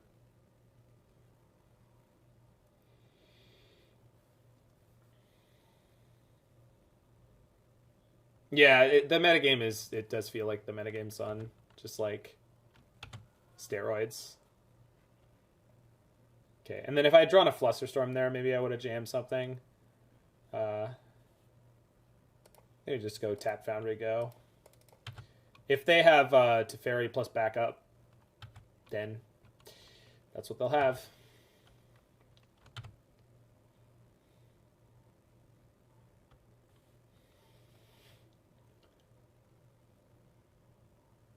What are they playing? Something for X? Nope. Back to the shadows. Yeah.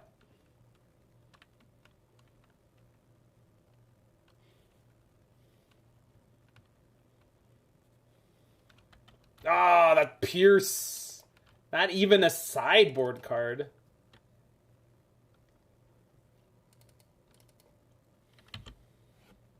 Is this the mirror? No. No, they're on Jeskai Murktide or something similar to that. So yeah, we're jamming Jace here. This is a situation where I would consider plussing it. But then if they have Double Bolt, we get punished anyway. This is a tough one. Am I supposed to Fate Seal this time? I hate Fate Sealing. I hate Fate Sealing and then having your Jace removed. They don't have Delirium. They're not playing... hey, dropping babies with that resub. Yeah, I think I'm supposed to Fate Seal here. Bolt Snap Bolt. Double Bolt's still a 2-for-1 for us. Yeah.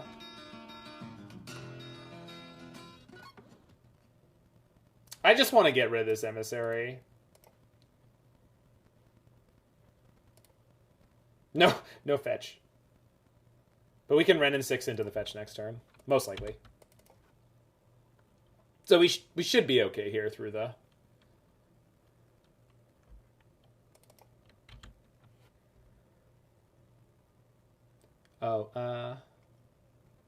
Guys, is there some nice budgety deck for getting back into Modern? There's Burn, there's Yawgmoth. Apparently it's quite budget, Kaya was mentioning before. If you check out a Goldfish, MTG Goldfish tournament challenge report, it's actually super handy that they always have the cost of the decks. So for example, you've got the ticket price here. So blue-black, is this mill, I assume? Mill is 150 tickets. Is this Hammer? Hammer on 382, which is, I would consider that to be reasonably budget. 263. This has got to be burn.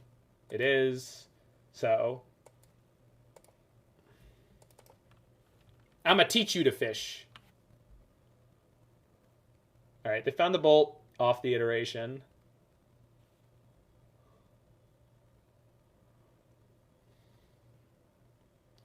So let's go mine into Prismari Command on the Teferi.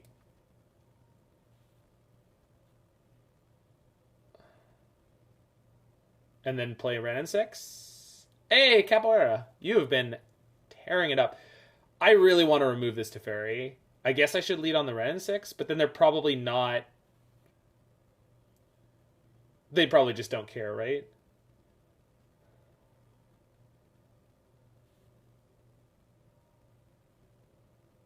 Why mine? Do we want to fetch away that Emissary? I'm trying to figure out how to play a first card that they're going to counter. And I think that's Wrenn and Six here. I have to unlock these Flusterstorms. If I don't, I'm in big trouble.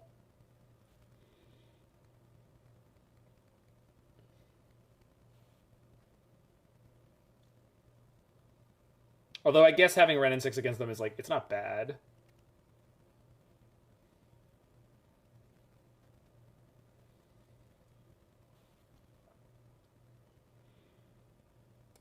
Yeah, alright.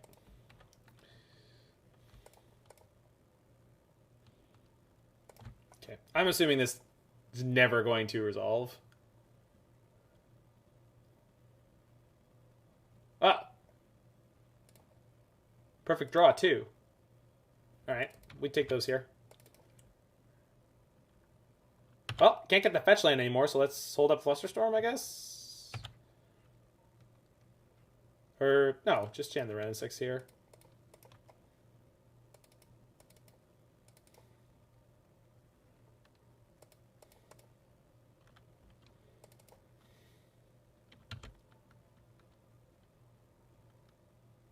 Oh, that's what this is. Yeah, so there's this goofy meme electronica song. And, I didn't know what this was from for a long time, and now someone mentioned that it's from Morrowind. It's an auto-tuned bunch of clips from the, I'm going to say, final boss?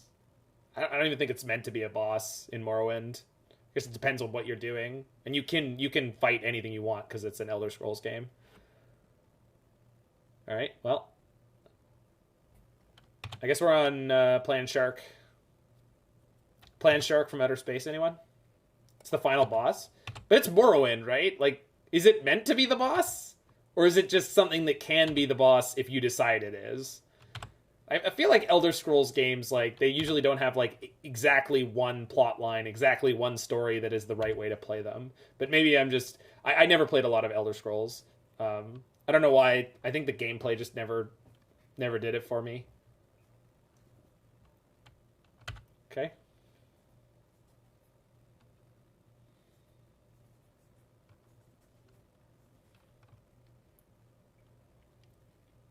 I will say the Morrowind theme is one of the most beautiful pieces of like video game music that I've ever heard. Doberun, When God Comes Back, was unavailable. Excuse me. But we're going to listen to the Morrowind theme as a break from the...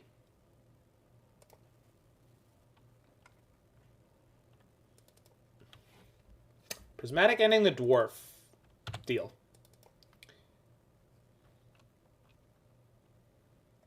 You always got to mod your ES games? I don't...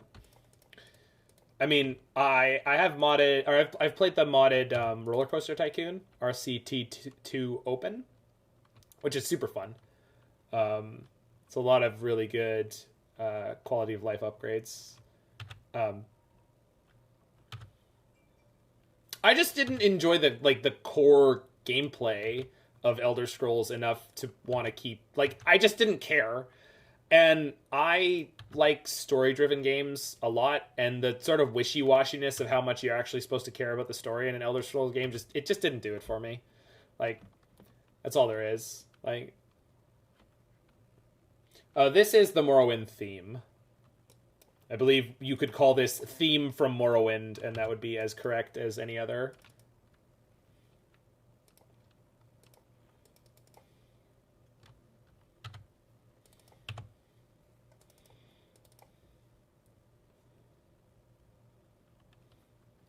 I think this is better than a lot of like music for feature films. Okay, this has got to be the Murktide finally, which I'm going to try to remand, and then hopefully find another blue source so I can play Jace with Fluster back up. Or maybe they have Archmage's Charm here instead of Counterspell. Can a man walk down the street without being offered a job? I love Smithers' delivery on that line. All right, back to the queue. Okay, so there's my extra blue source. Good. It's not exactly how I'd prefer for this to go down, but this might get us to a game win, so I'll take it.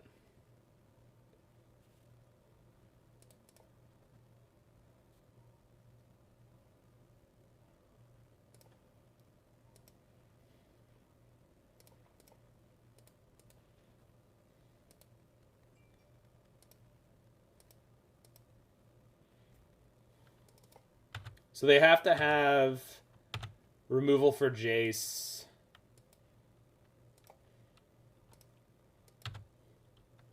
And I don't know what else. They clearly get to recast the Murktide. It's going to be just about as big because their deck has been gassed up for a while here. Maybe the second Shark Typhoon manages to steal this for us. Yeah, Murktide is a hell of a card.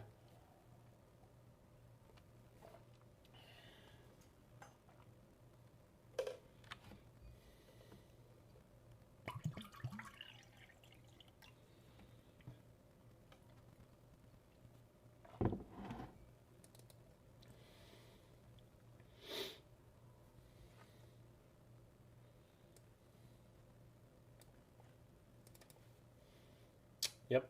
Was that heat? That was fire ice.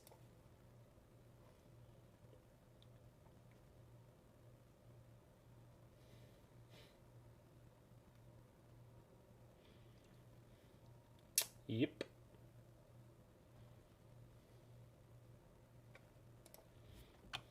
Okay, we got him dead on the crackback here, assuming that they don't have, like, I guess more Archmage's Charms. If they do, we're probably dead anyway, so...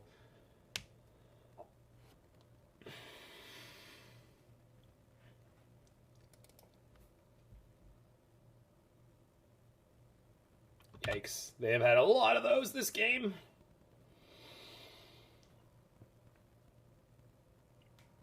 Alright, opponent. I need you to pick up the ball and just punt it right over the goal. And we're not playing football. So that's not a good thing. Or I guess if we are playing football, around the fork. Around the tuning fork.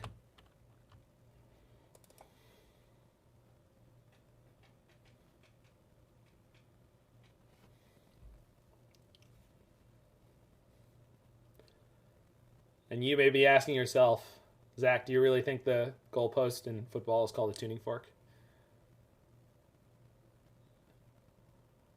I'll just smile. Alright. What do you have to go with this Murktide Regent, opponent? What do you have? Are they ending my token? Ending my token? Second Murktide. Fuck.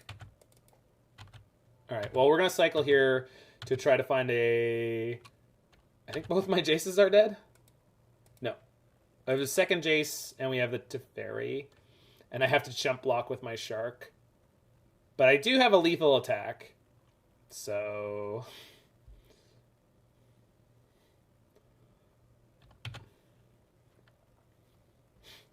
Dragons versus Sharks. Who will win? In theaters. I think I still have a Fire Ice in, too. Maybe 2? Or 1? 2. Okay.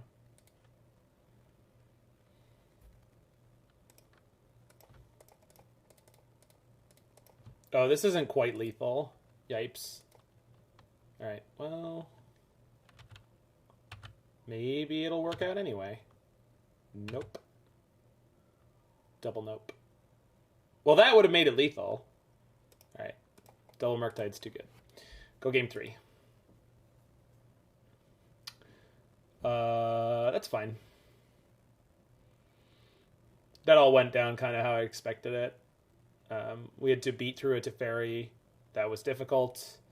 So...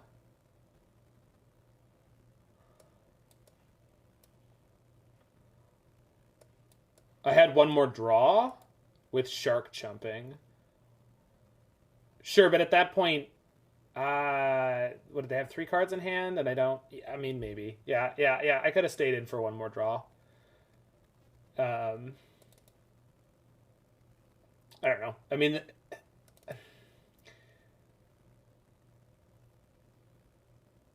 yeah, I could and should have, I believe. All right.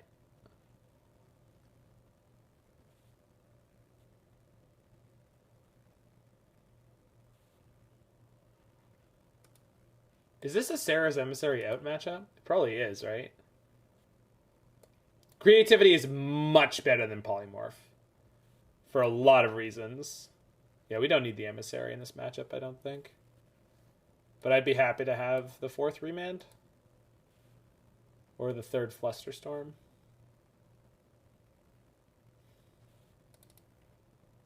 The 3rd Prismatic Ending. No, Remand... I want to, as much as possible, stop their Teferis from resolving. So, Indomitable Creativity is better than Polymorph for a lot of reasons. The first of which is that you can target artifacts on your side of the battlefield. Alright, is this a good enough 6?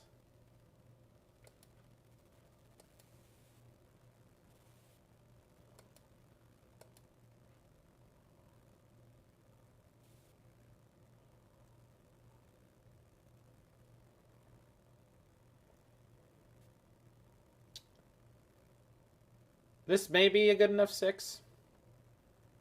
Yeah, I think so. I guess if I draw a quick Creativity, that's really bad, though. I say quick. It's obviously not quick. Yeah, thanks, Elazic. Yeah, so you can Creativity for X2 or 3 or 4 to dodge spot removal, which is a huge deal. Second Triome. All right. So the major ways is 1, you can target both creatures and artifacts, and 2, you can do it for X in such a way that you dodge spot removal. And and then on top of that, you can remove troublesome permanents on your opponent's side of the battlefield. Ensnaring Bridges, Murktide Regents.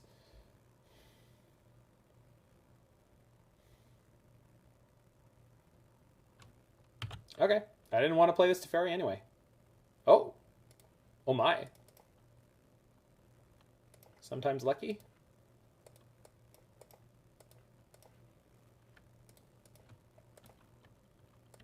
There you go. And then, yeah, Creativity lets you do things like put in multiple threats. So far more than just dodging their removal is you can put in 3 Archon of Cruelties if you resolve it for X equals 3. Which seems crazy, right? But it's actually really good and worth doing. I think we're just going to sit here, make a Dwarf and a Shark, and just start getting jiggy with it. Na. This is also a good play if they have Teferi this turn. Looks like they're going to Archmage's Charm end step. If I had to guess. Yeah, that's fine. their deck has a lot of like cards that are straight up 2-for-1s, whereas our 2-for-1s are like Wrenn and Six and Jace, which is okay. Oh right, they have so many cards in hand. Probably just spewing. Yeah, okay.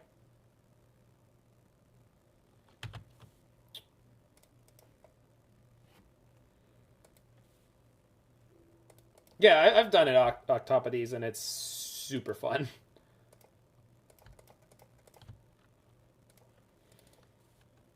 So all I want to do here is draw a Veil or a Flusterstorm. Okay, deck? All I want to do here is draw a Veil or a okay. You know, if you're not gonna cooperate...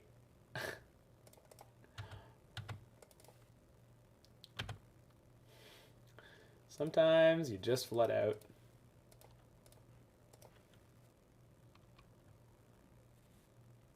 Counterspell? Yep. We're going to be a little short if we have to deal with the Murktide and try to resolve Teferi. But we'll see what they've got here. The Emrakul still stuck in my hand is annoying. Again, we have a very reasonable number of ways to discard it. And sometimes you just don't draw one. And I boarded out the Serra's Emissary, which is obviously, you know, somewhat problematic from time to time. But you take them. Take the good with the bad, take them both, and there you have the facts of life. Yeah, the facts of life.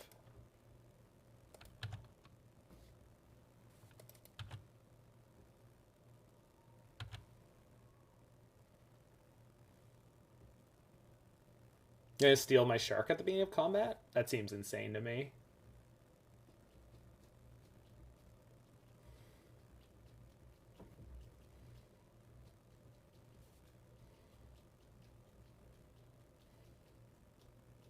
Nope, not this turn.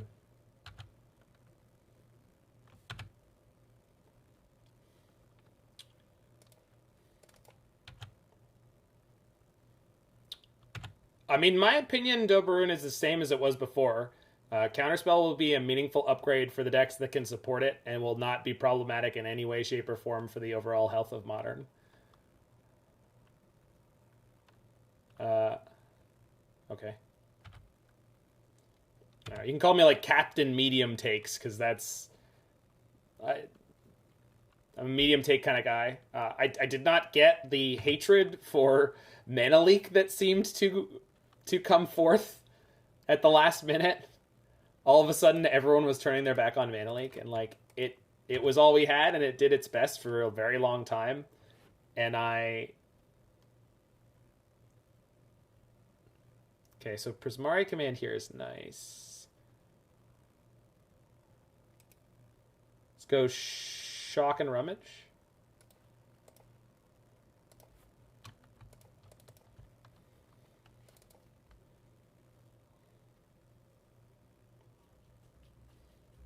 I loved Logic Knot. I mean, it's clearly not as good as Counters. Like, Logic Knot was the #1 card that I said, you will never see anyone playing Logic Knot outside of, like, wanting to specifically combo it with Shark Typhoon.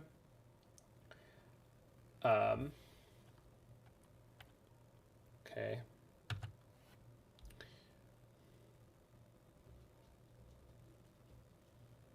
Oh, no, fine. Yes, fine.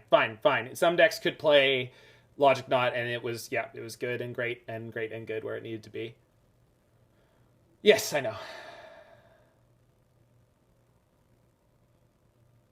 All right. I want to bluff. I would like to bluff here. And get punished by them having the second counterspell. Problem is, it's way too easy for them to have Bolt. I don't think it's worth it, unfortunately. Maybe I should have sequenced out the Teferi first because I needed to unload the Emrakul. I didn't think it was worth it, but it probably was. I thought there was no way in the world they would let me resolve... Or they would counter the Prismari Command there. But I guess they're worried about getting beat down since they are at 5. Yeah, I mean, so it cut down on the diversity of mediocre counterspells that were being played. And was it Unified Will? You know, we're probably not going to see that card for a while. Sometimes I miss playing weird non-universal counterspells. Yeah, I get that. I think it's better because like Control had such a hard time before, and now it doesn't, and I think that's a good thing. Like, I like Control being a little bit more viable. I played Syncopate in Standard fairly frequently. When it was legal, I played it a ton. Syncopate in Standard was great. It was the only like 2 CMC counterspell at one point in Standard.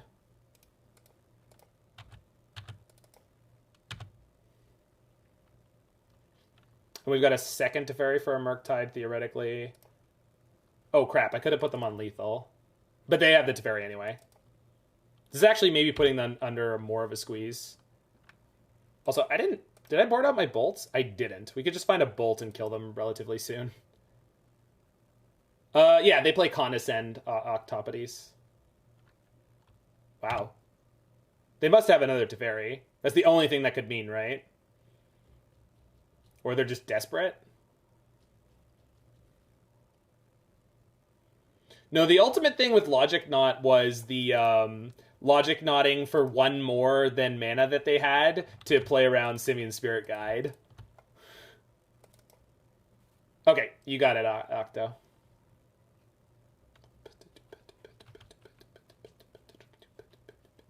Opponent, you could just cast the Prismatic Ending again. You can't counterspell. Okay. I'm glad we got there together.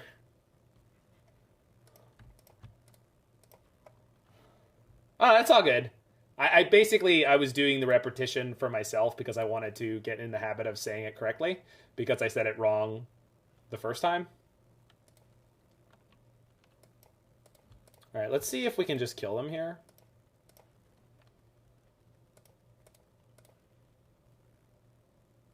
Again, we don't plus Teferis around here. I played my land already, which means I can't play this Jace. So I screwed up. But Jace in hand is insane here, and they're at 3, and I have another dwarf token, so they're dead a million ways. So hopefully they'll actually be dead a million ways, and they don't somehow pull out of this and wreck me.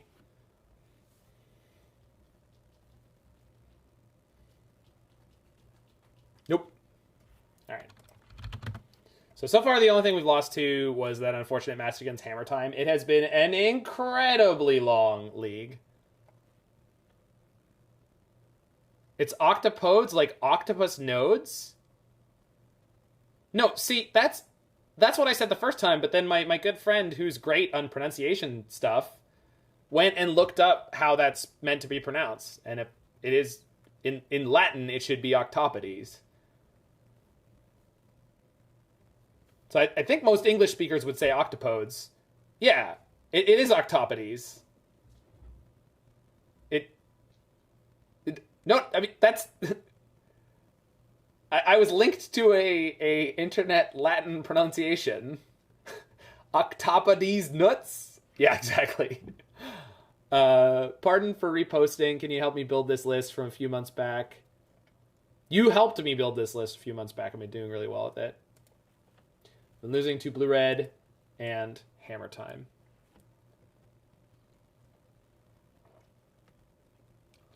I don't really see any reason you should be losing to Hammer Time. So that I'm not sure on.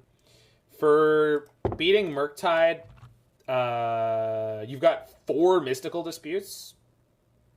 I really don't know why you'd be losing that matchup either.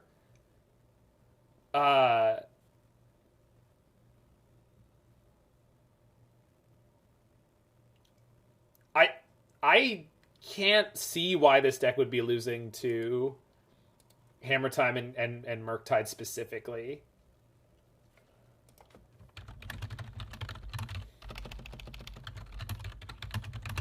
No, No, I mean, those are also both very powerful, very slick, efficient, low-to-the-ground decks that can beat you no matter what you do sometimes. So there is an element of variance with both those decks. You like, Hammer Time is the perfect example. Hammer Time is the deck where it's like, you could bring the most tuned deck ever and just sometimes they just play out in a way that kills you. It happened to us earlier, right? Like, we just stalled on lands and died, and game 2, they had a super powerful draw. I couldn't keep up with it. So they're on Lurrus with Wooded Foothills, huh?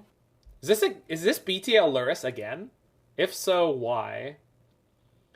Is there a Slam Dunk Destroy Hammer Time card? I mean, what's it called? The Wind? The Gust? Fracturing Gust. I mean, Fracturing Gust is pretty good. Chalice helps. Culling Ritual is pretty bonkers. Culling Ritual is probably the best Wrath.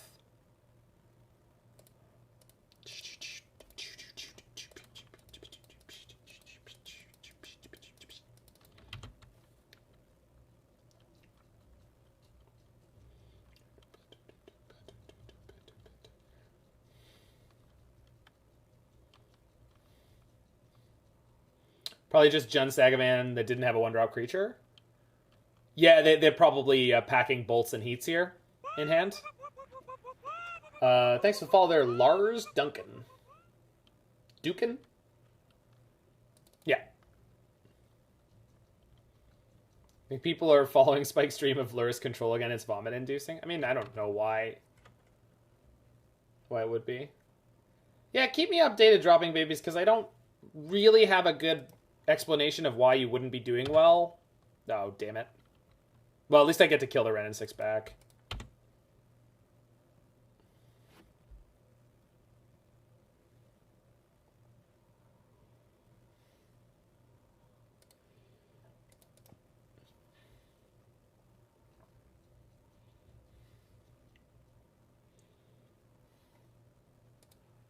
Dimir Ice Control with Lurrus, like the thing in the ice deck? Yeah. That deck is pretty... Was it Dress Down TT? The Naked TT? Sometimes you just gotta whip out the TTs.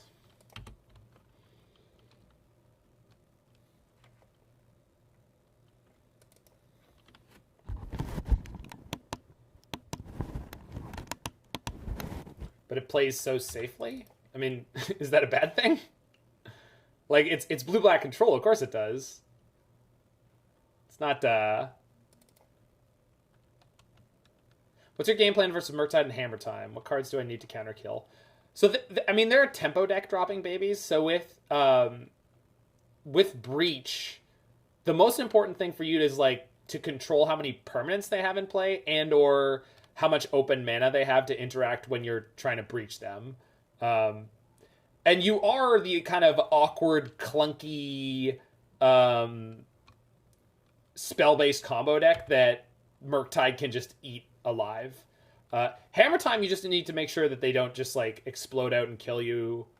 And then I guess the other thing is they have so many permanents that an Emrakul attack doesn't always stop Hammer Time, and they usually kill you on the crackback. So... Alright, well, this was an unfortunate series of events. So they have all their card types, so we're just going to go Jace Brainstorm here to try to put a good card on top to try to win the game next turn. I have 2 blockers, so basically they got to have Bolt or Heat here. Teferi will bounce the Goyf next turn and buy us more time. As I said, I want Teferi on... I want the good cards on top. In fact, I could put Fire Ice and Teferi on top, and then play Teferi next turn, draw the Fire Ice. So if they discard spell me here, we lose nothing. They have Tribal? What, Flames? I don't think so. But they could have... Sorry, did I not say Delirium?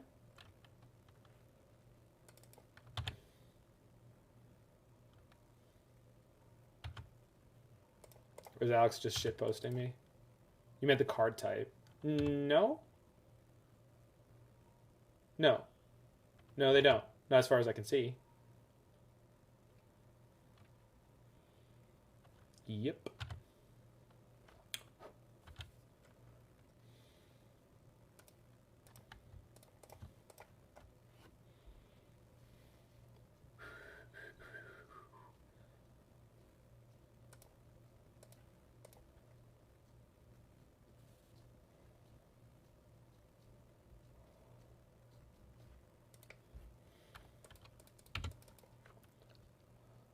Okay, so we just got to draw into another creativity in this game is nice and neat and over. They had the one discard spell the one exact time where they needed it, which is always the way it happens. But we're grinding through very far ahead on resources, feels like at the moment. Ice on the Saga is hot. The problem I have with doing it here is then they just cast the Tarmogoyf. I guess... No, I'll crack the clue to dig cube. I have a Teferi in play. If they remove the Teferi, it means they have less removal for the crab. I could ice the Saga right now. Maybe I'm supposed to do it. It's just the thing is if they don't have their next land drop, then they have to choose between the Goyf and the token.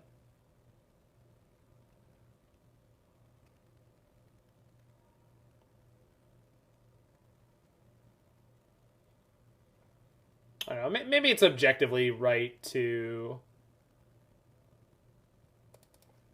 But you gotta think, Cube, like, if I don't ice the Saga, they're getting 2 3/3 tokens. And the Goyf, most likely. So basically we're playing around, like, are they gonna have the 5th land here? The reason I'm not icing it is because I don't think they're gonna have the 5th land. And if they do have the 5th land, it means they're gonna be lighter on removal. And we'll make a dwarf and crack the clue at end of turn. I also don't like how I have to like fetch shock for another blue source if I want to ice rather than getting a dwarf, because I'd rather have another dwarf at the moment.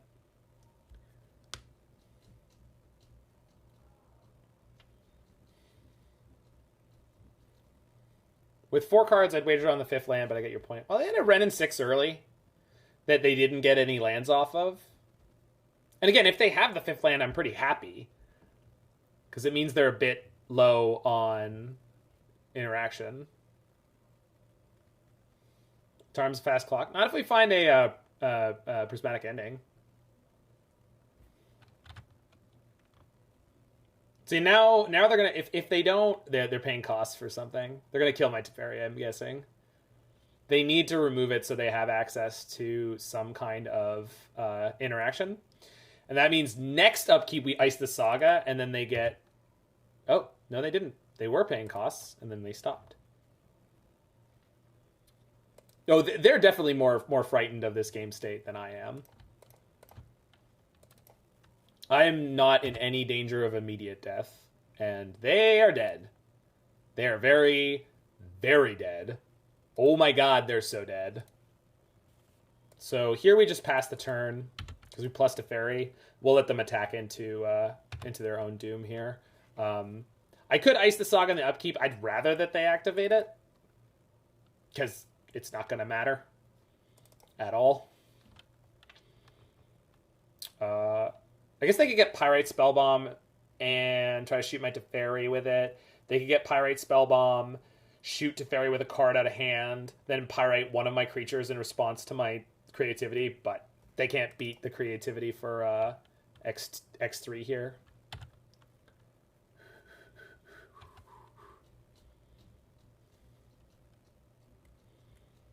Don't fuck with the crab. Explosives? If they put explosives on the stack, we just creativity in response. They can't get explosives off of Saga. And that's it. They didn't even leave red up.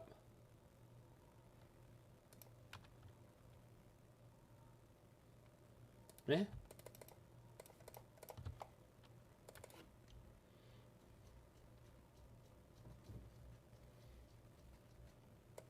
Are you going to make me agonize over a card type your opponent? No, good. Thank you. Thank you. Because if you make me, I'll do it. I'm pretty sure I'm supposed to choose instant there. I could choose sorcery and blank the Thoughtseize. That would have been funny.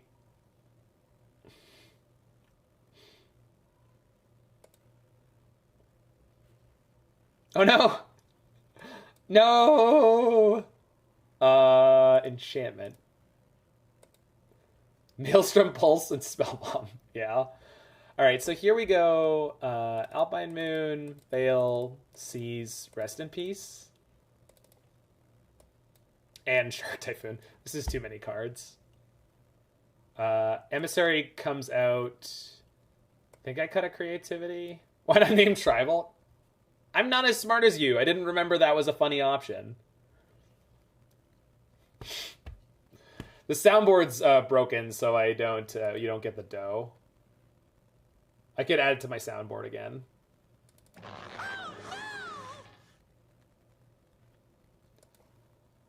Thanks, Brady. Drop by whenever you like, and take care.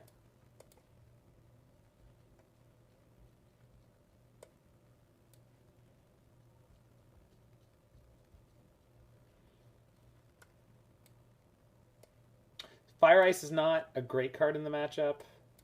I mean, it's okay. I think this is too much sideboard. Let's go down an Alpine Moon.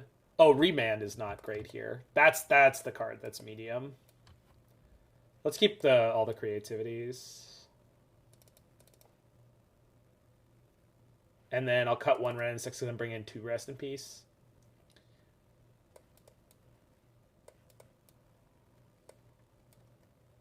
I think this is where I want to be.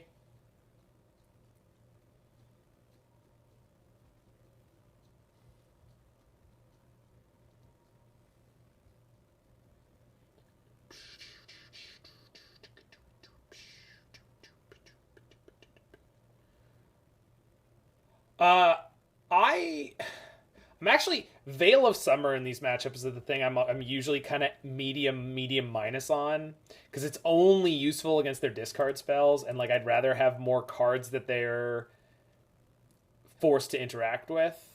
Like, it's a really bad top deck. I actually really like the Shark Typhoons in these matchups. Resolving a Shark Typhoon against Jund is brutal. It cycles? What? Veil? Not always. Sometimes they spend their entire turn playing red cards. These decks don't even play... Like, the thing is, they don't play black removal, and they don't play counter magic. So, they do have black-based discard, but that's it. And... yes, this is the matchup where you hardcast Typhoons. In my experience, and I've only played Shark Typhoon in one tournament, and I only played against Jund once, and I hardcast it in game 2, and they died.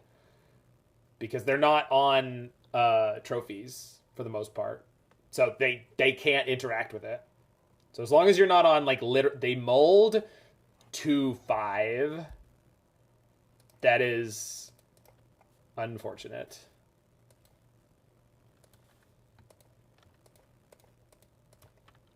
They can't play Blood Moon, so we don't need to be afraid.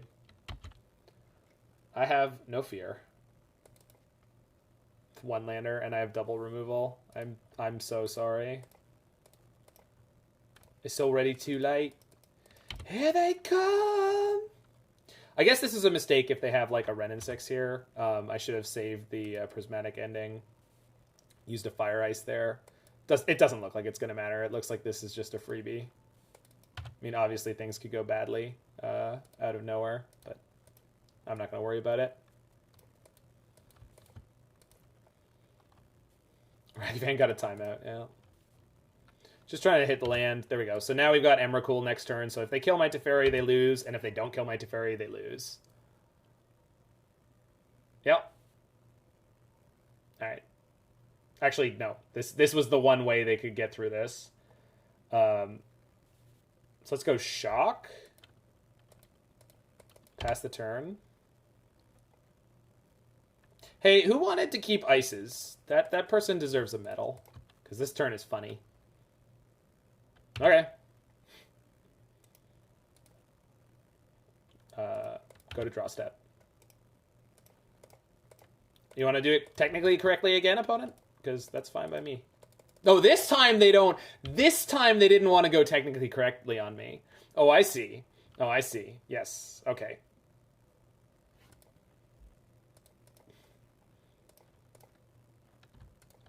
Float in response. Okay. Go.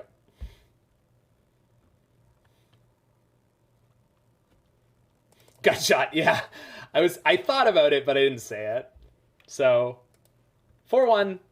We lost at best of 3 against Hammer Time. We crushed them in game 1, and then game 3 was very unfortunate. On the play in game 2, they stomped us. If we had been on the play in that game, it would have been probably very even. But they got us good. This deck is fantastic. It's super, super powerful. I did not miss... there's at least one more, Roy. Probably 2. I'm going to go to 10 until 10 p.m. So this deck makes me really sad I don't own Wrenn and Six in paper. Okay, so just for the future, and anyone who's watching this in the future on YouTube, if you don't own this deck, if you don't own Wrenn and Six, and you want to play this deck, you have to wait until 2022 when they do Double Masters 2022. Or shell out like $500 for Wrenn and Sixes that are going to cost you money because it's going to be reprinted in Double Masters. But for anyone who is interested in this deck, or Jund Sagavan, or anything that plays Wrenn and Six, it's coming soon. So, there will be a reprint, and it's going to hit the price real hard of Wrenn and Six. It should go probably half or less because it is a mythic with a single printing. That is the number one way to have a card be very expensive on Magic or in Magic. And once it has a second printing, it usually goes down by half or more. Depends on how big the print run is. So.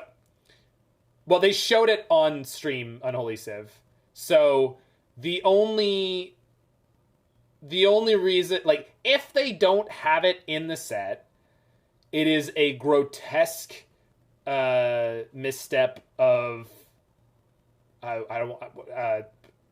PR, which I guess wouldn't be the first time, but usually when they show the card, they're going to reprint it. They showed it with the announcement of the Double Masters set. Anyway, Jace was great. I think anyone who watched the full league saw how Jace was fantastic. Emrakul plus Serra's Emissary is a very important 1-2 punch.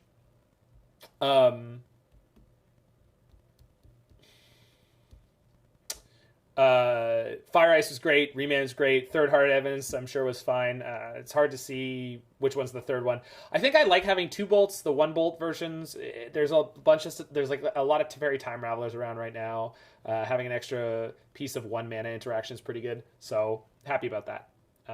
And I'm happy about the sideboard. We didn't run into Living End. We didn't run into Actual Burn.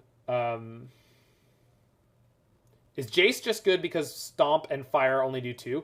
That's probably part of it, Fleck Mister. It's also probably the fact that... I mean, the way I see the metagame right now is there's a lot of games... It's kind of like Legacy. If it doesn't landslide one direction or the other, it tends to get very grindy. And when it does, every now and then... The perfect example was when we played against... the Jeskai Murktide deck in this league. They have removal for everything in our deck, right? But the different types of removal and making sure that those line up correctly is very difficult in this metagame. Prismatic Ending is the best removal spell in this metagame until it's not. Until you play against a deck that only has like 3 mana and 4 mana spell or cards that you want to destroy. That's one of the strengths of elementals is like blue-white control plays against them, they need to counter everything, and then they can't because sometimes there's a Cavern of Souls, and all of a sudden their super efficient universal removal looks really silly. Etron also dodges ending. I wouldn't say that's fair, but the threats in Etron, a lot of the threats in Etron dodge ending. Yes. No, sure, and like Unholy Heat, and that's the thing is Unholy Heat's cracked in half, right? But Jace dies to Unholy Heat just as much as basically any other Planeswalker. So, the question is, what are you getting out of Jace versus what would you be getting out of a different card in that slot, which was Nahiri before? And I think it's just come full circle a little bit in a way where Jace is now a good choice. Jace deals with a resolved Murktide, and Nahiri has to wait for it to attack first, unless you have a Fire Ice in hand and 6 mana.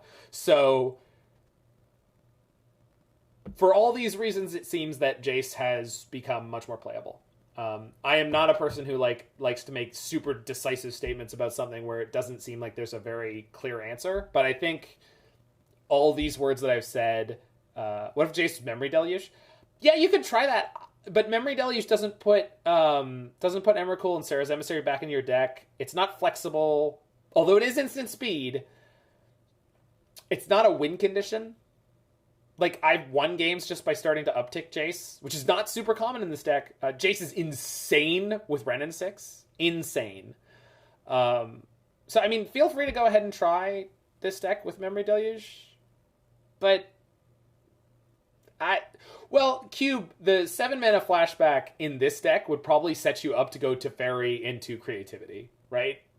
Which, like, that's going to win you the game most likely. So I don't see that being the worst choice in the world.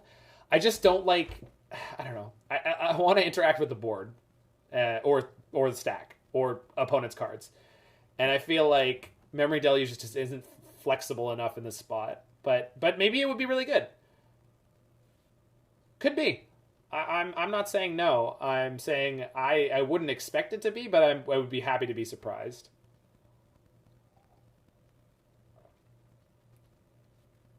I think you'd also want more versions, more copies of cards that allowed you to discard stuff or get stuff back into the deck. Anyway, with all that out of the way, if you're in the future on YouTube watching this video, make sure you hit that like button, smash that subscribe button, check out any of my other videos that you're interested in, and I'll see you there.